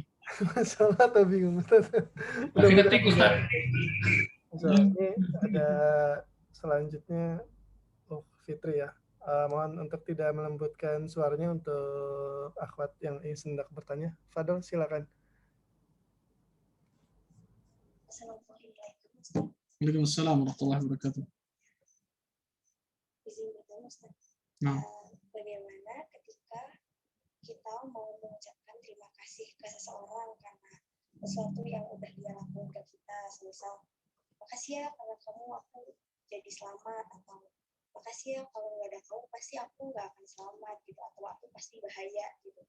Tetapi dia yakini dalam hatinya bahwa apa yang terjadi memang kehendak Allah gitu Ustaz. Tapi karena kebiasaan yang berjalan, pernyataan terima kasih sering terucap seperti itu Ustaz. Bagaimana menanggapinya, dan apakah ada kerusakan tauhid dalam pernyataan seperti itu Ustaz? Nah, barakallahu fiki. Nah, sahih, bagus pertanyaan, Masya Allah. Nah, kita tahu bersama ikhwan, seluruh yang terjadi di atas muka bumi ini adalah atas kehendak Allah Azza wa Jalla. Dan kita wajib meyakini hal tersebut. Tidak ada satupun benih yang tumbuh ataupun biji-bijian yang jatuh dan lain sebagainya, kecuali Allah Azza wa Jalla Maha mengetahui, dan Allah Azza wa Jalla telah takdirkan itu 50.000 tahun sebelum Allah Azza wa Jalla ciptakan langit dan bumi. Dan kita wajib meyakini hal tersebut. Itu masalah takdir, masalah tersebut. Itu yang pertama. Yang kedua, bagaimana kemudian ketika seseorang tadi berterima kasih kepada seseorang yang di dalamnya tersebut tadi ada ucapan yang bisa dikatakan ucapan atau diksinya tersebut ada kontroversinya nih, betul ya? Terima kasih ya, jazakallah khair, jazakillah khair. Gara-gara antum Masya Allah jadi selamat nih dan sebagainya. Nah, perkataan ini dirinci kata para ulama tentang masalah ini. Perkataan ini adalah dirinci. Kalau seseorang yang tadi itu, seseorang meyakini dalam hatinya, dia yakin ini semua jelas atas takdir Allah Azza wa Jalla, kehendak Allah Azza wa Jalla, Allah yang berkehendak dan lain sebagainya, Allah yang menolong dan sebagainya. Tapi kemudian dia ucapkan lisan tersebut spontanitas mungkin, kan gitu ya, spontanitas. Maka mudah-mudahan yang insya Allah yang seperti ini tidak sampai kemudian sampai merusak tauhid dan sebagainya, insya Allah tidak, karena dia meyakini dalam hatinya, dia yakin ini pada hakikatnya Allah Azza wa Jalla, tapi lewat perantara si fulan nih, kan gitu. Lewat perantara apa? Si fulan, sehingga saya kewajiban saya untuk kewajiban saya untuk berterima kasih kepadanya dan sebagainya. Itu yang pertama. Yang kedua, kalau dalam hati orang tersebut nggak ada, nah perhatikan nih, nggak ada keyakinan dalam hatinya bahwa Allah Azza wa Jalla yang memberikan ini. Perhatikan, ini sering, subhanallah. Contoh seperti seorang seseorang meminta bantuan kepada orang lain, ini sama nih. meminta bantuan kepada orang lain, tapi tanpa dia memasukkan dalam hatinya meminta pertolongan kepada Allah. Ini kata para ulama naqsun fit tauhid. Bayangkan, naqsun fit tauhid. Kurang dalam tauhidnya. Kurang dalam apa? Kurang dalam tauhidnya. Padahal kita tahu bersama, mungkin dia lalai, mungkin dia lupa dan lain sebagainya kan gitu. Tapi orang yang tauhidnya kuat pasti akan selalu mengembalikan segala sesuatu ini kepada Allah Azza wa Jalla kan gitu. Nah, kalau orang yang pertama tadi beda, meyakini dalam hatinya, dia yakini hal tersebut masalah itu. Tapi mungkin ucapannya mengatakan seperti itu, mungkin itu spontanitas dan sebagainya. Tapi kalau orang kedua, dalam hatinya mungkin dia lupa dan lalai meyakini itu kan gitu. Mungkin nggak ada, setelahnya baru dia ingat, oh harusnya nggak begitu ya. Dalam hatinya harusnya kemudian apa? Meyakini bahwa Allah Azza wa Jalla yang takdirkan ini dan lain sebagainya kan gitu. Harusnya seperti itu. Naqsun fit tauhid, bayangkan. Kurang dalam tauhidnya ketika seorang contoh para ulama mencontohkan ketika kita meminta bantuan kepada seseorang, orang ini mampu membantu kita, tapi kita tidak menyertakan Allah di dalamnya, itu kurang dalam tauhidnya. Bayangkan sampai seperti itu loh. Allahu Akbar, subhanallah. Kita minjam uang misalnya, orang ini mampu meminjamkan uang kepada kita. Kita minta bantuan kepada si fulan, kepada bos, kepada siapa, kepada teman. Orang ini mampu membantu kita, orang ini mampu, orang ini mampu, orang ini hidup. Orang ini di hadapan kita tidak gaib kan gitu. Tapi kita tidak sertakan Allah di dalamnya, itu kurang dalam tauhid. Bayangkan, kurang dalam apa? Tauhid. Nah, ini orang yang kedua tadi itu. Orang yang ketiga lebih parah lagi, tidak meyakini Allah Azza wa Jalla. Kalau ini sih kacau ya. Ini jelas bukan akidah Islami yang seperti ini dalam hatinya kalau tidak meyakini segala sesuatu Allah Azza wa Jalla. Enggak, bukan Allah nih. Wah, ini lebih parah kalau ini naudzubillah min dzalik. Tapi insya Allah seorang muslim biasanya antara satu atau yang kedua kan gitu ya. Walaupun tadi ya tentang masalah tadi, masya Allah gara-gara antum nih, karena antum masya Allah nih. Kita anak kemudian Allah berikan seperti ini dan sebagainya. Walaupun kata-kata ini sebenarnya kata-kata yang memang agak menyerempet kan gitu ya. Harusnya kemudian alhamdulillah Allah Azza wa Jalla mudahkan diri ana untuk selamat sebabnya antum. Harusnya kan seperti itu ya. Yang lebih zen itu kan seperti itu, lebih aman lah. Karena segala sesuatu itu tidak bukan hanyalah sebab. Hanyalah apa? Sebab Allah Azza wa Jalla yang memberikan kemudahan semuanya dan menetapkan. Wallahu a'lam bishawab. Bismillah. Afwan Ustaz, ada pertanyaan yang lewat chat juga, Ana izin bacakan ya Ustaz. Ini sebenarnya pertanyaannya bagus nih, terutama untuk teman-teman di kalangan advertising agency atau production house. Mungkin Bang Zul juga pernah mengalami dulu zaman di production house ya. Pertanyaannya adalah kondisinya itu biasanya di production house atau rumah produksi itu sendiri atau orang-orang yang sedang mengerjakan produksi iklan, baik dari advertising agency-nya juga, itu suka memakai pawang hujan, Ustadz. Sampai sekarang masih banyak yang melakukan praktek seperti itu. Nah, pertanyaannya adalah, misalnya kita ini sudah melarang, gitu ya, kita sudah melarang, tapi diam-diam ketahuan ada yang pakai pawang hujan di belakang. Mungkin karena takut ketika syuting di hari itu ke delay. Itu memang akan ada pembengkakan budget, terus juga ada risiko dari sisi finansial gitu, dari sisi budget. Jadi beberapa mengambil langkah-langkah seperti ini, menggunakan pawang hujan ya Ustadz. Mohon nasihatnya buat kita semua juga dan bagaimana ya untuk mengingkari lebih lanjut terhadap hal seperti itu. Apakah kita melarang semaksimal kita, tapi ada kalau misalnya tanpa kita ketahui ada tetap yang ketahuan pakai pawang hujan nih, gimana nih gitu Ustadz? Nggak mungkin juga kita rajam kan pawang hujan, maksudnya gimana ya Ustadz menyikapinya? Nah, Masya Allah. Yang pertama jelas kita wajib untuk mengingkari dulu nih, tadi ya. Antum sudah ingkari, bahkan pengingkaran antum di situ sebenarnya harus tegas sebenarnya ya kalau Anda lihat ya. Pengingkaran kita ke situ harus tegas. Kalau antum ada Anda tahu, Anda batalin. Anda nggak mau. Ini yang seperti ini terkadang karena ketegasan kita kemudian orang mendapatkan dakwah, mendapatkan hidayah dari apa yang kita ketegaskan. Karena masalah hidayah ini nggak sembarangan nih, subhanallah. Kalau yang pertama yang saya katakan ya, kalau memang penting kita tegaskan dulu dari awal, jangan pakai cerita ada pawang hujan, jangan pakai ini itu nggak boleh, kesyirikan, jelasin dan sebagainya macam-macam. Sudah. Kalau kemudian di hari H ternyata itu ada, panggil. Panggil. Kalau anak pribadi ya. Anak pribadi ya. Karena ini nyangkutnya masalah besar, ikhwan. Nyangkutnya masalah besar, kesyirikan luar biasa, subhanallah. Maka jangan yang seperti ini jelas. Iman kita, akidah kita itu jauh lebih berharga daripada hanya sekedar duniawi. Dan ketegasan di dalam hal-hal seperti ini terkadang itu memang dibutuhkan. Sehingga ke depannya lagi, insya Allah nggak bakal ngulangin orang ini, kan gitu ya. Insya Allah nggak bakal ngulangin orang ini. Kalau kemudian kita tahu, oh ini tahu, kita udah ngomong dari awal nih. Tapi kemudian setelahnya kemudian ketahuan nih. Kita ternyata diam aja nih. Kedepannya akan begitu terus biasanya, kan gitu. Di dalam agama ini ada yang namanya al-murunah. Murunah itu fleksibel lah, lentur. Tapi ada yang nggak mungkin bisa lentur. Masalah kesyirikan nggak ada cerita lentur. Gimana cara lentur jadi kesyirikan? A'udzubillah min dzalik. Masalah tauhid, akidah yang benar. Lurus ya lurus, satu ya satu, nggak mungkin jadi dua. Kalau masalah yang al-muruna, fleksibel, ijtihadiyah, masih bisa kita lentur tentang masalah tersebut. Tapi kalau masalah menyerempet masalah kesyirikan, itu wallah dibutuhkan kita ketegasan kita. Dan orang akan melihat yang seperti itu insya Allah. Kalau anak pribadi ya, orang akan melihat insya Allah dengan hal tersebut, dan itu jadikan dakwah kita kepada mereka. Sikap ketegasan kita, ya jangan bukan serampangan ya, bawa pedang untuk tiba-tiba, jangan. Bukan begitu. Ketegasan itu bukan kemudian keras kan gitu, bukan kemudian kasar, tidak, tegas. Orang akan tahu ketika kita tegas. Orang akan tahu ketika apa? Ketika kita tegas. Dan itu beberapa kali, subhanallah, bisa dikatakan di pribadi anak, kalau antum seperti ini nggak mau, titik. Silakan untuk cari yang nggak. Insya Allah orang ini akan tahu ke depannya itu aja, pakai macam-macam deh. Kalau seperti itu.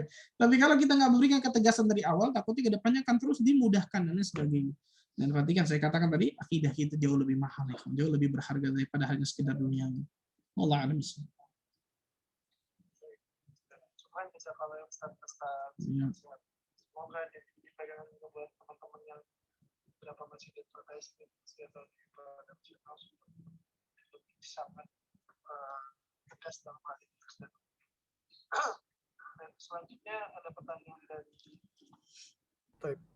pertanyaan dari Agung, mungkin boleh ditanyakan langsung Agung ke Ustadz, baik di Zoom atau di Clubhouse.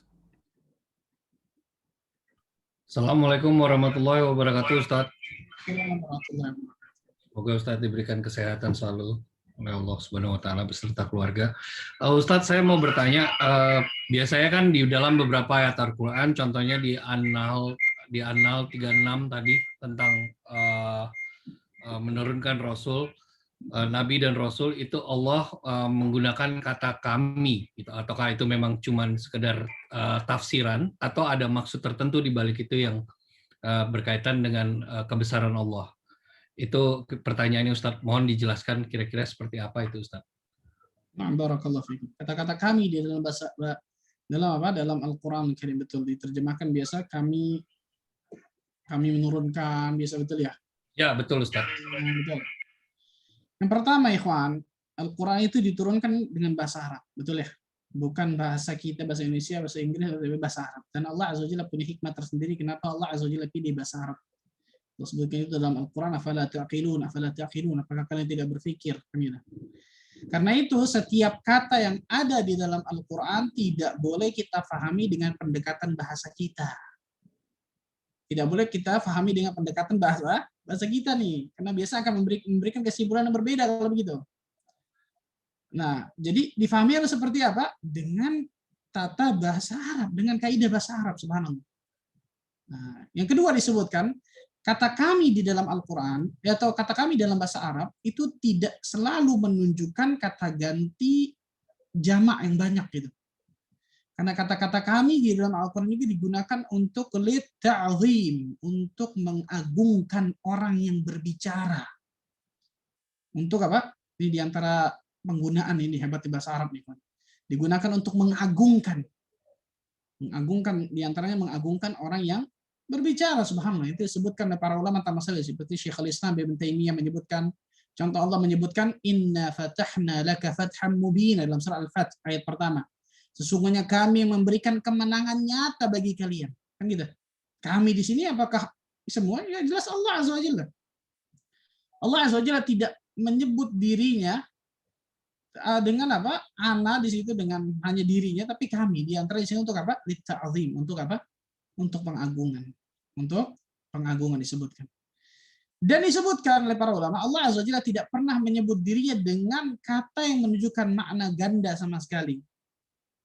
Karena bentuk disebutkan oleh para ulama lughah, di antara juga Syekhul Islam juga menyebutkan ini, bahwa bentuk jamak memberikan makna pengagungan, ta'zim.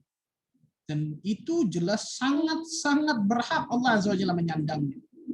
Sangat berhak Allah Azza wa Jalla menyandang dari pengagungan atau ta'zim tersebut. Itu makna ringkasnya, sesuatu yang ringkas. Kemudian yang ketiga, ikhwan, di dalam bahasa Indonesia nih, kata kami itu ternyata juga digunakan selain makna jamak. Contoh kalau antum pidato, betul ya? Antum pidato di depan apa? Pak RT, Pak Lurah, Ketua Takmir, atau siapapun, antum jadi RT RW misalnya ini, atau Ketua Takmir Masjid lah. Antum insya Allah akan mengenal kami selaku Ketua RT. Kami siapa? So, RT kan satu, betul ya? Kami selaku Takmir Masjid, DKM Masjid, kami, kan gitu. Kami sebagai Ketua dari masjid ini, kami. Itu sering digunakan dalam bahasa Indonesia ya, masalah tersebut. Jadi wallah alam bisawab, intinya adalah itu diantaranya untuk litta'zim, untuk pengagungan. Untuk apa? Makna pengagungan. Allah Azza wa Jalla ingin mengagungkan, dan ada hikmah tersendiri tentang masalah tersebut. Allah a'lam bishawab. Jazakallah khair Ustaz. Barakallahu fiik. Oh iya, Kom. Selanjutnya dari urutan ini, tadi Fitri udah ya.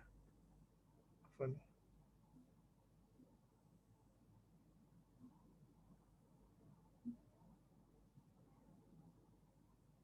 Oh iya. Nandra Nana ya, dari Clubhouse. Fadol. Waalaikumsalam warahmatullahi wabarakatuh. Jika di dalam Al-Quran itu kan kalau surat Al-Baqarah yang pertama kita ketemu yang artinya itu memasuki Allah yang menguasai segala kerajaan. Nah, biyadihil mulk. Memasuki Allah yang di tangannya. Apakah takut? Dan kalau kita ada Al-Quran seperti ini di rumah, apa yang harus kita lakukan? Nah, jelas yang lebih tepat tentang masalah hal tersebut mengartikan Al-Qur'anul Karim sesuai dengan yang telah ditetapkan oleh para ulama tafsir dalam tafsir-tafsir yang telah ma'thur, yang telah jelas. Tabarakalladzi biyadihil mulk wa huwa ala kulli syai'in qadir, kan gitu. Tabarakalladzi biyadihil mulk. Maha suci Allah Azza wa Jalla yang di tangannya harusnya segala kerajaan.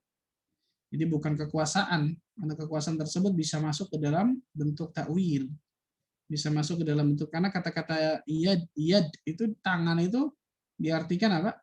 Diartikan tangan secara hakiki yang saya katakan. Diwajib untuk menetapkan nama dan juga sifat-sifat Allah Azza wa Jalla sesuai dengan yang Allah dan Rasulnya sebutkan atau tetapkan di dalam Al-Quran juga Sunnah, tanpa ta'wil dan lain sebagainya. Bagaimana kalau ada di dalam rumah kita seperti itu? Ya disimpan aja lah, mungkin disimpan, jangan dibaca dan sebagainya. Karena banyak memang terjemah Al-Quran yang terjemah tersebut ternyata terjemah yang salah. Yang paling bagus Allah alam setahu saya terjemah dari Depak, kalau nggak salah saya ingat ya. Depak itu ada ini yang tersendiri tentang masalah tafsir Al-Quran itu, setahu saya walaupun di situ juga masih ada sedikit kesalahan, tapi masih mending lah, bisa dikatakan yang paling mending.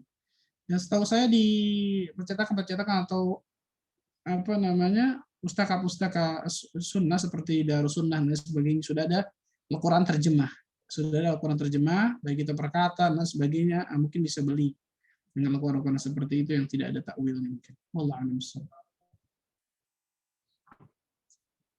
Oke. Afwan Ustaz, kembali ke Zoom dulu. Nah. Ada pertanyaan dari Akhwili Asyanto.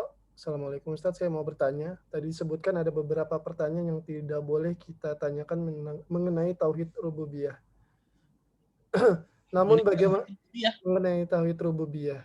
Namun bagaimana kita menyikapi fenomena banyak orang yang dilihat di YouTube masuk di Islam justru karena mereka banyak mempertanyakan segala hal dan menemukan jawabannya di Islam.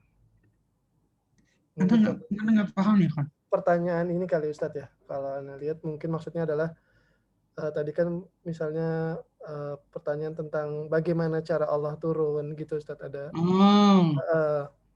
Bukan tauhid rububiyah, tidak tauhid asma sifat maksudnya. Mungkin itu ya. Itu maksudnya. Ikhwan, Allah Azza wa Jalla berfirman dalam surah Al-Anbiya.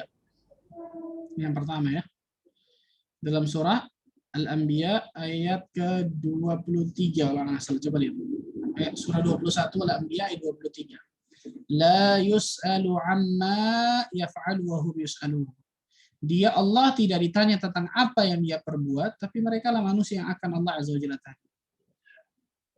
Ini yang pertama nih, kaidah seseorang ketika bermuamalah kepada Allah Azza wa Jalla, jangan pernah bertanya tentang perbuatan Allah. Kenapa Allah ciptakan iblis ya? Kenapa Allah begini ya? Kenapa Allah ciptakan neraka ya? Kenapa harus ada yang masuk neraka? Kenapa? Allah nggak ditanya tentang apa yang dia perbuat. Kita yang ditanya sama Allah nanti di hari kiamat. Kenapa? Karena seluruh perbuatan Allah itu pasti benar, pasti baik, pasti sempurna. Kan gitu. Beda sama kita manusia. Ketika kita berbuat sesuatu, bisa benar, bisa salah. Bisa baik, bisa buruk, bisa sempurna, bisa tidak, dan lain sebagainya. Tapi kalau Allah Azza wa Jalla pasti baik, pasti benar, pasti sempurna. Ini yang pertama. Makanya kalau ditanya apa hikmahnya ya, nah ini masih boleh. Ini boleh mencari hikmah, silahkan. Apa hikmah Allah Azza wa Jalla bersumpah atas sebagian nama makhluknya dalam Al-Quran? Ada hikmahnya, sebutkan para ulama. Apa hikmah Allah ciptakan iblis, Allah ciptakan neraka? Ada hikmahnya, dan semua pasti Allah Azza wa Jalla, apa yang Allah perbuat pasti ada hikmahnya. Baik kita tahu ataupun tidak kita mengetahui hikmahnya. Nah ini antaranya, subhanallah. Kemudian tentang masalah tadi tuh. Pertanyaan tidak boleh ditanyakan mengenai tauhid asma sifat mungkin, subhanallah. Bagaimana Allah itu turun, bagaimana kemudian Allah Azza wa Jalla beristiwa di atas arsy dan lain sebagainya. Kenapa? Karena ini umurun ghaibiyah. Karena ini perkara-perkara yang gaib. Perkara gaib di dalam Islam nggak boleh ngarang-ngarang. Perkara gaib di dalam Islam harus ada dalil. Perhatikan nih, harus ada apa? Dalil dari Al-Quran dan Sunnah. Siapapun ngomong dalam perkara gaib nggak ada dalil, minta maaf. Nggak bisa. Itu umur ghaibiyah. Perkara gaib, masukkan dalam kepala kita, harus ada dalil. Ketika seseorang berbicara, siapapun dirinya, berbicara tentang perkara gaib tanpa dalil, wah kacau.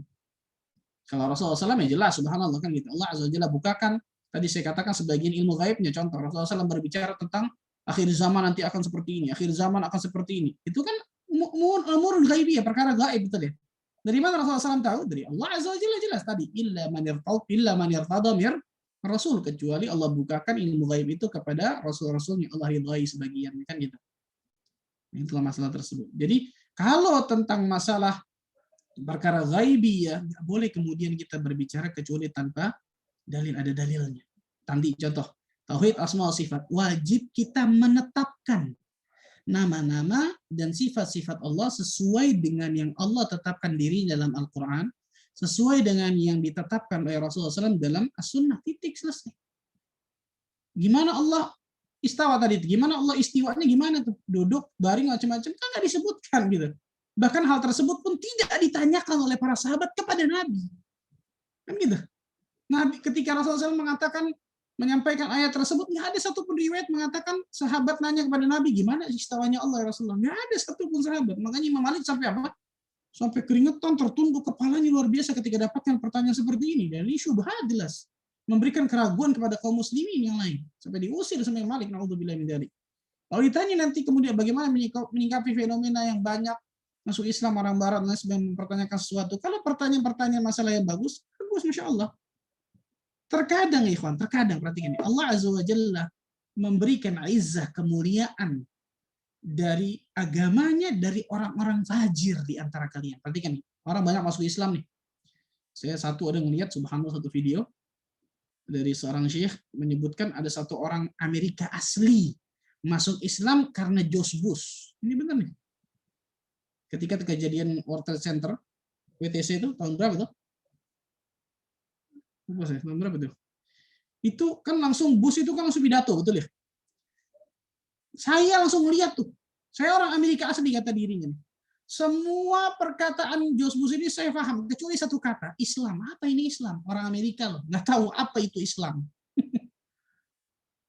Singkat cerita, saya search Google Islam itu seperti apa, macam-macam. Allah berikan hidayah. Lihat, gara-gara George Bush ngomong Islam, ngomong Muslim.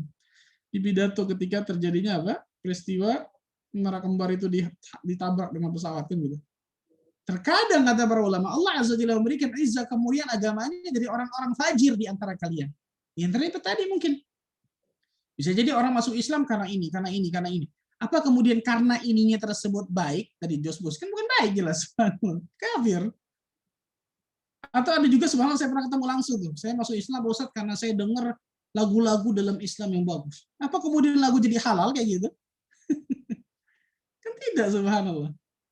Nah, itu tentang masalah tersebut. Jadi yang namanya kejadian atau fakta dan lain sebagainya itu bukan dari Allah alam bissawab. Barakallahu fikum. Yang ketiga saya lupa tadi, bukan berarti tidak boleh mempertanyakan sesuatu dalam Islam, tapi ada pertanyaan-pertanyaan yang pertanyaan tersebut dilarang dalam Islam, kan itu. Contoh tadi mempertanyakan tentang perbuatan Allah, mempertanyakan tentang takdir secara detail macam-macam, mempertanyakan tentang apa? Bagaimana sifat-sifat Allah yang ternyata tidak disebutkan dalam Al-Quran dan juga Sunnah dan lain sebagainya. Jadi ada pertanyaan-pertanyaan yang sangat bagus, bahkan obat dari kebodohan adalah bertanya. Tapi ada pertanyaan tersebut tidak dibolehkan di dalam Islam.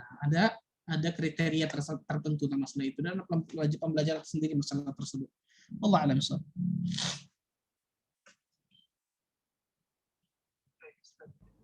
Selanjutnya di back channel juga ada di back channel Ana dan nanti juga ada di back channelnya Bang Zul. Insya Allah ada pertanyaan yang masuk.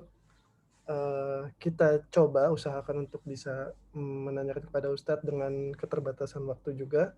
Yang pertama ini dari Mahendra Ustadz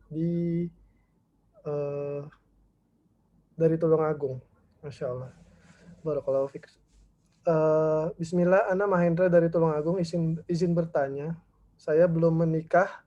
Nanti ketika saya menikah, bagaimana menjadikan keluarga kita menjadi keluarga yang mempunyai akidah yang kuat, karena banyak di luar sana teman saya yang menikah akhirnya cerai karena banyak hal.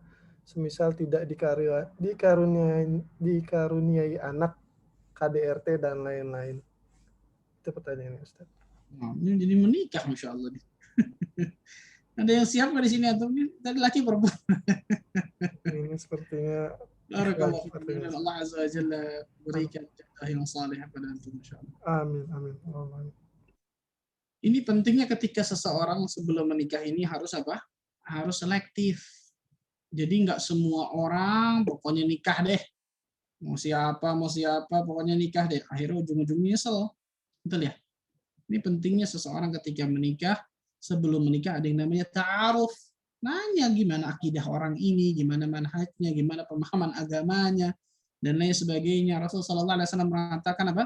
Tunkahul mar'ah li arba'. Wanita itu dinikahi karena 4 hal. Li jamaliha, li nasabiha. Karena apa? Karena kecantikannya, karena nasabnya, karena hartanya, karena agamanya. Yang paling penting. Fadhfar bidzatid din taribat yadak. Pilihlah yang karena agamanya, maka tanganmu tidak akan berdebu. Maksudnya apa? Kau pasti beruntung. Nggak mungkin apa? Tidak akan mungkin merugi ketika engkau memilih wanita yang saleh. Begitu juga seorang laki-laki. Ketika seorang wanita ingin memilih seorang laki-laki, Rasulullah SAW mengatakan apa? Idza ja'akum man tardawna dinahu wa khuluquhu fazawwijuh. Apabila datang kepada kalian nih, para wali-wali seorang wanita nih, datang kepada kalian seorang laki-laki yang baik agama dan akhlak. Lihat dua. Rasul membedakan antara agama dan akhlak. Karena ada orang beragama, akhlaknya nol. Na'udzubillah. Ada orang beragama tapi tidak mengamalkan agama yang dia ketahui. Na'udzubillah min dzalik. Agama dan akhlaknya bagus, fazawwiju, maka nikahkan anak perempuan kalian dengan laki-laki saleh tersebut. Laki-laki saleh tersebut, agama dan akhlaknya baik. Jika kalian tidak melakukan itu, takun fitnatun wa fasadun 'arid, akan terjadi fitnah dan juga kerusakan yang besar. Nah, ini pentingnya namanya ta'aruf. Yang namanya apa? Ta'aruf. Jadi sebelum menikah, kenali dulu bagaimana agama calon pasangan kita, bagaimana akidahnya, bagaimana manhajnya, dan lain sebagainya. Kalau nggak akan ketemu itu. Gimana ketemunya, subhanallah. Suaminya tauhid, istrinya syirik. Na'udzubillah min dzalik. Atau sebaliknya. Yang itu, istrinya melakukan sesuatu yang sunnah, suaminya melakukan kebid'ahan. Gimana mau ketemunya, gimana itu? Haula wala quwata illa billah. Makanya terjadi apa? Ini nggak benar. Itu salah satu aja sebenarnya. Dan masih banyak sebenarnya yang lain ya, masih banyak. Begitu bicara masalah rumah tangga nih panjang pasti ujung-ujungnya nih. Wallahu a'lam bishawab. Barakallahu fikum. Intinya selektif apa menikah. Baik, Ustaz. Semoga jelas bagi penanya. Sebelumnya Ustadz, izin Ana mau menanyakan, mungkin ada batasan waktu dari Ustadz biar Ana bisa atur-atur. Sampai 9:30 aja kali ya. Oh iya Ustadz. Berarti mungkin 2 penanya kali Ustadz ya, satu dari Zoom, satu dari Clubhouse mungkin. Baik, dari Zoom dulu, silakan ditanyakan langsung untuk Fakhri. Fadol. Bismillah. Assalamualaikum warahmatullahi wabarakatuh. Waalaikumsalam warahmatullahi wabarakatuh. Assalamualaikum Ustaz. Waalaikumsalam warahmatullahi wabarakatuh. Jazakallahu khair buat waktunya. Alhamdulillah, insyaallah. Barakallahu fikum. Jazakallahu khair juga buat tim ahensi mengaji ini untuk waktunya. Ana mau bertanya nih Ustaz. Jadi ada pertanyaan pertama mengenai kalau kita bekerja di perusahaan yang sekarang ini kan suka kalau ada hari raya orang kafir tuh suka ucapkan selamat, kirim parcel ke partner-partner yang merayakan hari raya kafir tersebut, Ustaz. Nah, kemudian terkadang tuh ada beberapa dari kita yang kerja di divisi tersebut, Ustaz. Sebenarnya kita mengingkari dan tidak mau sih untuk melakukan itu. Bahkan saya sempat mungkin bilang juga kepada manajemen dan juga kepada HRD bahwa saya benar-benar tidak ingin mengerjakan proyek tersebut, dan mereka memperbolehkan kita lah untuk tidak turun kepada proyek tersebut. Apakah mengingkari seperti itu saja cukup, Ustaz, tanpa benar-benar terlibat gitu? Itu yang pertama. Lalu yang kedua mengenai hadis dari Rasulullah SAW yang mengatakan bahwa belum sepenuhnya beriman seseorang jika belum bersyukur atau berterima kasih kepada manusia gitu. Nah, ini Ana yang mau tanyakan, ada satu kasus, jadi ada 1-2 orang yang sebenarnya ini orang membawa banyak banget mudarat lah. Tapi dia getol mendekati kita dengan mengasih hadiah dan lain-lain gitu, Ustaz. Nah, tapi kita ingin menghindarinya karena benar-benar mudaratnya tuh sangat banyak gitu. Nah, apakah boleh jika kita dikasih hadiah oleh mereka, kita tidak ucapkan terima kasih? Karena kalau kita ucapkan terima kasih terus, kita akan selalu kontak dengan orang-orang yang membawa mudarat ini, Ustaz. Jadi kira-kira seperti itu pertanyaan Anda, Ustaz. Jazakallahu khair. Nah, jawaban yang pertama jelas itu sudah bagus, Masya Allah. Ketika seseorang tidak mau berlepas diri, kemudian tidak mau ikut proyek tersebut, kemudian dia ngomong sama dia, alhamdulillah diizinkan kan, Masya Allah. Karena banyak orang, karena takut mungkin kehilangan dunianya dan lain sebagainya, akhirnya kemudian sesuatu yang masalah akidah yang nggak boleh sama sekali dia melentur di dalamnya, ternyata dia nggak lakukan yang tersebut. Nah, ini bagus, Masya Allah. Itu memang itu yang harusnya dilakukan. Dia ngomong, saya nggak mau ngerjakan proyek ini dan sebagainya, karena ini minta maaf, ngomong baik-baik. Minta maaf, ini karena menyangkut keyakinan saya dan lain sebagainya seperti sebenarnya. Kalau yang lain dikerjakan, silakan ke orang lain. Yang saya pahami yang seperti itu. Nggak boleh. Dan itu cukup, Masya Allah. Kita mengerjakan proyek itu. Tapi bukan kemudian untuk kemudian langsung resign dari tempat tersebut. Enggak. Yang penting tidak mengerjakan proyek tersebut, titik, selesai. Berlepas diri. Ketika antum disuruh, minta maaf karena nggak ikut masalah itu, karena ngerjakan yang lain yang halal. Nah, itu yang pertama. Yang kedua, kalau ada seseorang berarti ngasih antum hadiah terus, betul ya? Ya, jadi dia ingin mendekati kita, padahal mudaratnya nih orang banyak banget, Ustaz. Jadi ketika kita dikasih hadiah, otomatis kan kita terima kasih, chatting. Nah, kemana-mana tuh nanti ketika chatting, ngobrolinnya, jadi kita benar-benar pengen menjaga jarak banget sama nih orang gitu, dan qadarullah memang ini orang-orang kafir lah gitu. Nah, paham. Nah, Rasulullah sallallahu alaihi wasallam mengatakan la yashkurullah man la yashkurun nas. Tidak dinyatakan bersyukur kepada Allah siapa yang tidak berterima kasih kepada manusia, kata para ulama. Faedah dari hadis ini kan banyak. Di antaranya siapa yang biasa tidak tahu terima kasih kepada manusia, yang telah berbuat baik kepada dirinya, maka ia juga sulit bersyukur kepada Allah. Biasanya seperti itu orang tersebut. Kemudian juga perintah untuk apa? Pandai bersyukur. Kemudian juga dari hadis ini Allah Azza wa Jalla tidaklah menerima syukur seorang hamba sampai ia berbuat ihsan, sampai dia berbuat baik dengan berterima kasih kepada orang yang berbuat baik kepada dirinya dan sebagainya. Ala kulli hal ikhwan. Kalau Anda lihat ya Allah alam, kalau antum hanya mengucapkan jazakallah khair, terima kasih, syukran, itu insya Allah Ta'ala nggak sampai kemudian terjerumus kepada yang penting kita ini kan tahan diri, betul ya? Ketika antum terima kasih, syukuran, jazakallah khair, ngajakin ngomong macam-macam, sudah tutup. Nggak usah dibuka chatnya mungkin dan sebagainya kan gitu, subhanallah. Antum mungkin bisa pakai aplikasi yang biru nggak kelihatan, ini kan bisa ya, subhanallah. Jadi antum yang harus jaga jarak di situ, tapi bukan berarti kemudian antum tidak mengucapkan terima kasih kepadanya. Karena mungkin antum tahu madaratnya besar nih orang dan lain sebagainya. Kalau antum bisa, ketika dia memberikan sesuatu, balas dengan sesuatu tersebut dengan niat apa? Mudah-mudahan dia yang dapatkan hidayah dari Allah Azza wa Jalla dari perbuatan kebaikan kepadanya. Kalau kita bisa seperti itu bagus, masya Allah, betul ya. Jadi kita juga berbuat baik, ini Islam nih. Saya tunjukkan isyhadu bi anna muslim. Saksikan saya seorang Islam. Yang seorang Islam di antara kebaikannya tadi berikan baik, hal jazaa'ul ihsan illa ihsan. Bukankah balasan kebaikan juga kebaikan juga? Memang kita sanggup, kita bisa. Tapi itu kan berarti harus apa? Harus menjaga jarak, benar-benar harus tegas tentang masalah tersebut. Ketika kemudian komunikasi, WA, telepon dan lain sebagainya, sudah, nggak usah kemudian ditanggapin terus-menerus. Sesekali tanggapin silakan. Tapi kemudian kalau terus, nah ini syaitan masuk biasa di dalam itu, hati-hati. Jadi ketegasan kita untuk apa? Untuk kemudian mengkat, di mana ketika pada saat itu kita yakin kita kemudian akan bahaya terbawa arus, yang itu bahaya. Tapi kalau tidak mengucapkan terima kasih, saya rasa jangan. Karena hanya mengucapkan terima kasih, insya Allah mudah seperti itu. Allah a'lam bishawab. Barakallahu fikum. Selanjutnya di Clubhouse ada Hakam. Boleh satu pertanyaan aja karena waktu sudah makin mepet. Silakan. Waalaikumsalam warahmatullahi wabarakatuh. Apakah benar orang yang mendatangi beramal itu sholatnya selama 40 hari ditolak? Terus misalkan dia sholat taubat, apakah sholat taubatnya juga ditolak? Nah, Rasulullah Sallallahu Alaihi Wasallam menyebutkan dalam hadis-hadis yang banyak, diantaranya Rasulullah SAW mengatakan man ata kahinan aw arrafan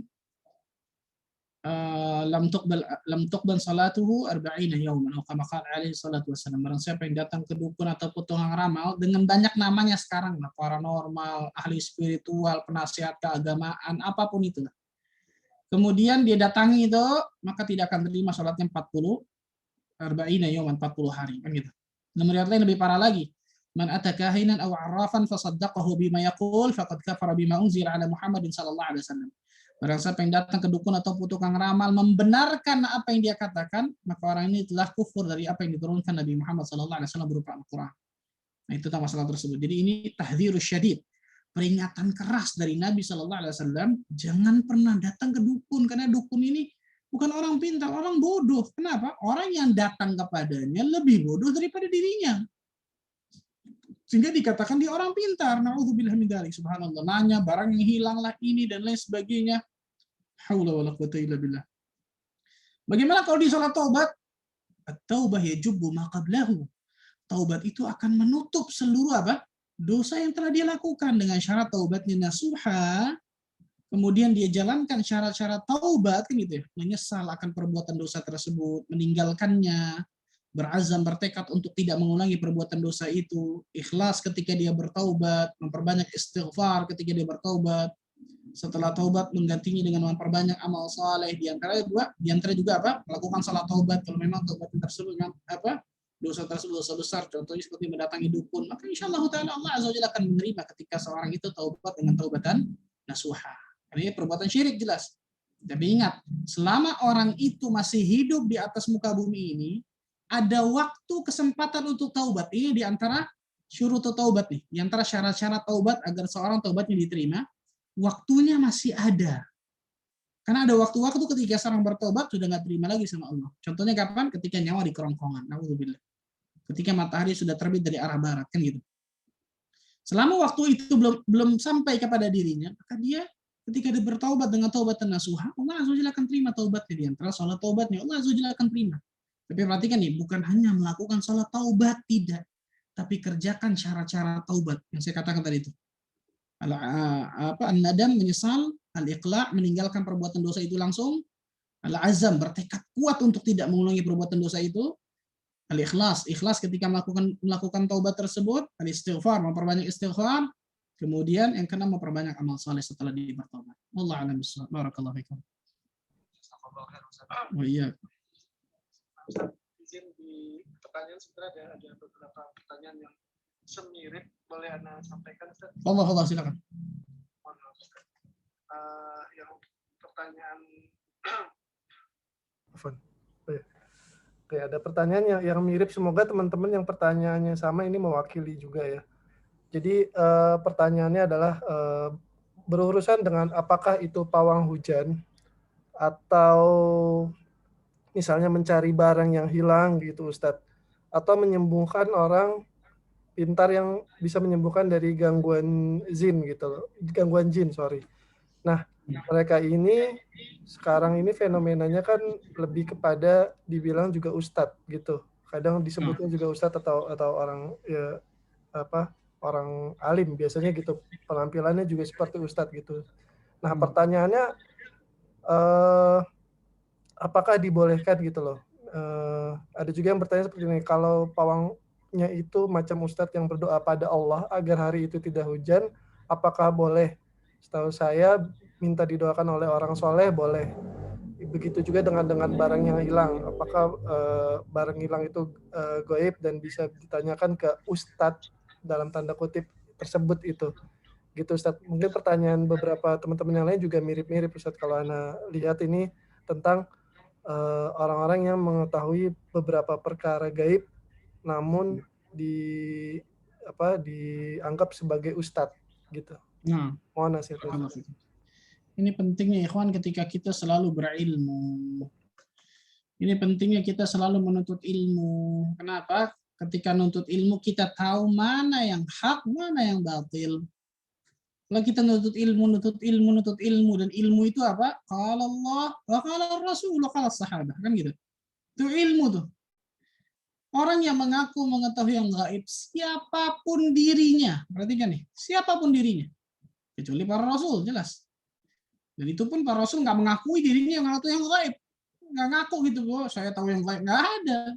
Rasul dibukakan sedikit oleh Allah Azza wa Jalla untuk mengetahui yang gaib, kan gitu. Tapi kalau orang mengklaim, mengakui, barang hilang di situ tuh. Ini begini nih, ini begini. Ini dukun 1000%. 100%, 1000%, 1.000.000% nih. Nggak pernah sama sekali kemudian ada apa? Para sahabat barangnya hilang datang kepada Nabi SAW minta tunjuk di mana, kan gitu, subhanallah. Kecuali datang wahyu kepada beliau. Nah, itu lain cerita, subhanallah. Dan tadi itu tauhid asma wa sifat. Mengimani asma wa sifat. Di antara nama-nama Allah Azza wa Jalla itu kan apa? Kita wajib mengimani sifat Allah Azza wa Jalla yang berbeda dengan makhluknya, kan gitu. Contoh, Allah Azza wa Jalla maha mendengar, manusia mendengar. Tapi pendengaran Allah berbeda dengan pendengaran makhluk, kan gitu. Ada orang ngomongin kita di luar sana, kita nggak tahu. Tapi Allah Azza wa Jalla maha mendengar. Itu bedanya. Allah Azza wa Jalla maha melihat, kita melihat, betul? Tapi Allah Azza wa Jalla beda. Penglihatan Allah Azza wa Jalla beda sama makhluk. Di balik tembok ini aja kita nggak bisa ngelihat. Tapi Allah Azza wa Jalla melihat seluruh makhluknya di jagat raya ini. Dan itu nggak sulit bagi Allah Azza wa Jalla. Allah Azza wa Jalla al-alim, maha mengetahui, kan gitu. Kita mengetahui, tapi pengetahuan kita ada batasnya, beda dengan pengetahuan Allah, maha mengetahui. Contohnya apa? Allah Azza wa Jalla mengetahui yang gaib. Allah Azza wa Jalla mengetahui mana barang yang hilang, Allah tahu, tapi manusia nggak tahu pasti, kan gitu. Ketika seseorang meyakini ada orang yang bisa mengetahui barang yang gaib, barang yang hilang, dengan baca-baca lah, dengan apa, ini dukun. Nggak ada cerita seperti itu. Kecuali orang tersebut apa? Nggak ada orang yang tahu gaib kecuali Allah Azza wa Jalla. Hatta Rasul sallallahu alaihi wasallam kalau tahu gaib, nggak mungkin Rasul sallallahu alaihi wasallam datang ke perang Uhud. Kenapa? Kalah kok. Mau ngapain datang kalah? Karena Rasul sallallahu alaihi wasallam tidak tahu gaib, Rasul datang kalah, ternyata Allah takdirkan. Dan banyak hikmah di dalamnya, kan gitu, subhanallah. Allahu Akbar, subhanallah. Perhatikan ya. Contohnya tadi al-alim, Allah Maha mengetahui, kita mengetahui, tahu kita. Barang kita taruh di sini tahu. Nah, tapi kalau hilang kita tahu di mana? Nggak tahu. Paling kemudian hanya apa? Menerka-nerka dan lain sebagainya, mencari dan sebagainya. Kita tak bisa seperti itu. Tapi kalau mengetahui secara pasti nggak tahu. Karena Allah Azza wa Jalla Maha mengetahui, kita hanya mengetahui sesuatu yang memang terbatas pengetahuan manusia. Jadi ketika seorang manusia meyakini, mengklaim, mengetahui sesuatu yang gaib, mengetahui sesuatu barang yang hilang, yang ternyata kita nggak tahu sama sekali, ini orang kenal sama kita juga kagak, tahu-tahu apa? Barang kalian di sini nih. Dukun, 1000% dukun. Na'udzubillah min dzalik, subhanallah. Bagaimana kemudian tadi meminta doa kepada orang yang soleh agar tidak turun hujan? Ya boleh kalau seperti ini. Kita tahu orang ini soleh dengan syarat ya. Orang ini yakin orang soleh. Perhatikan nih. Orang ini yakin orang soleh. Kita datang kepada dirinya, mungkin kita ada sesuatu hajat dari itu. Ya Syekh, tolong doakan mudah-mudahan hari ini nggak hujan ya. Karena saya lagi ada kepentingan mungkin ngecor rumah. Mungkin kan gitu ya. Kalau minta doanya boleh, subhanallah. Tapi kalau kemudian orang itu, boleh. Antum harus seperti ini. Gantung bawang, gantung ini, sembelih ayam, ini aja dukun kalau seperti ini, subhanallah. Perhatikan nih, bedakan doanya orang soleh sama tadi. Kan saya contohkan tuh pawang hujan tuh. Datang, kemudian apa? Kalau zaman sekarang pakai tap gitu-gituin tuh, subhanallah. Teman saya ngeliat itu, teman saya itu pindah kata dia, awal itu pindah, waduh, istidraj terus. Ngeliat depan muka dia, subhanallah. Yang satu lagi ada pakai bawang macam ini yang ngaco. Seperti naudzubillah. Kalau doanya orang sholat, nggak ada masalah, subhanallah. Tentang masalah orang yang menyembuhkan. Tadi kalau orang yang menyembuhkan tersebut memang benar, punya ilmu tentang kesembuhan tersebut, silakan. Tapi kalau kemudian datang ke situ, ada syarat-syarat tertentu, mandi 7 kembang dan sebagainya, motong ayam tertentu di hari tertentu, bagaimana caranya? Ini dukun 1000%. Dan itu kita ketahui dari mana? Belajar, berilmu. Ini penting.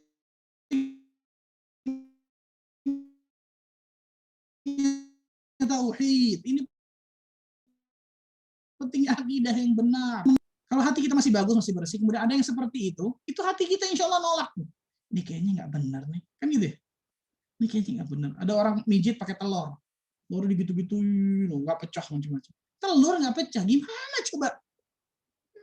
Kalau bukanlah haula, nggak mungkin jin 1000% itu, subhanallah.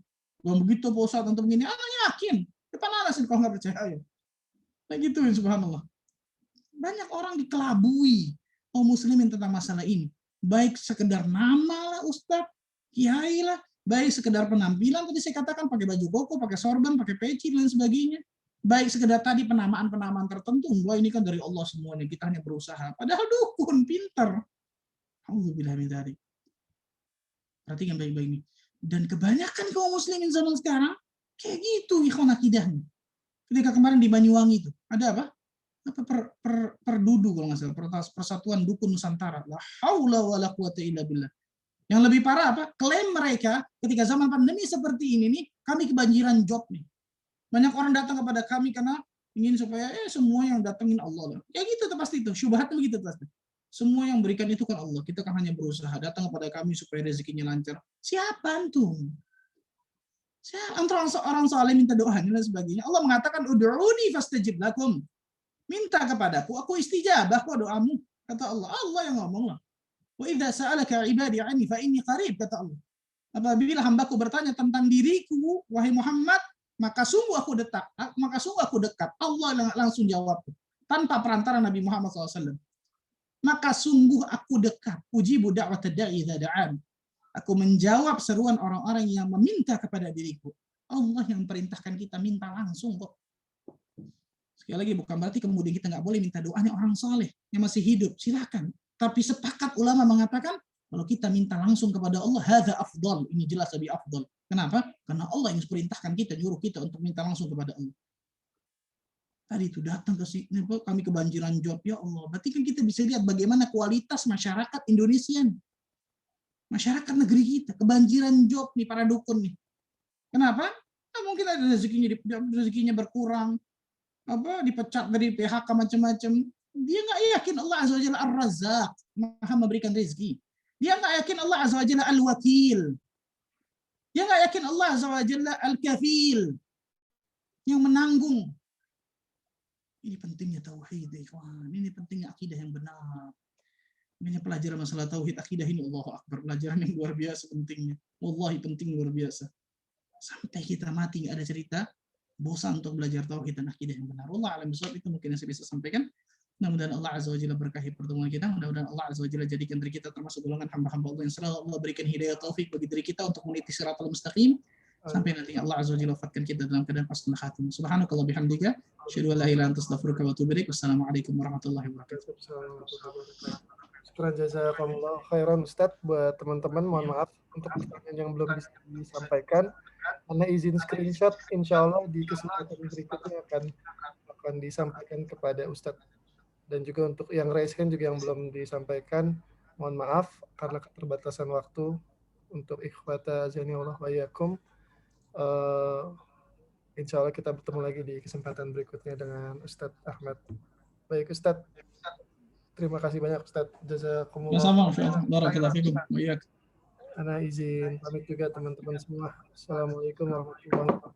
Waalaikumsalam warahmatullahi wabarakatuh. Barakallahu fikum, jazakumullah khair. Assalamualaikum warahmatullahi wabarakatuh.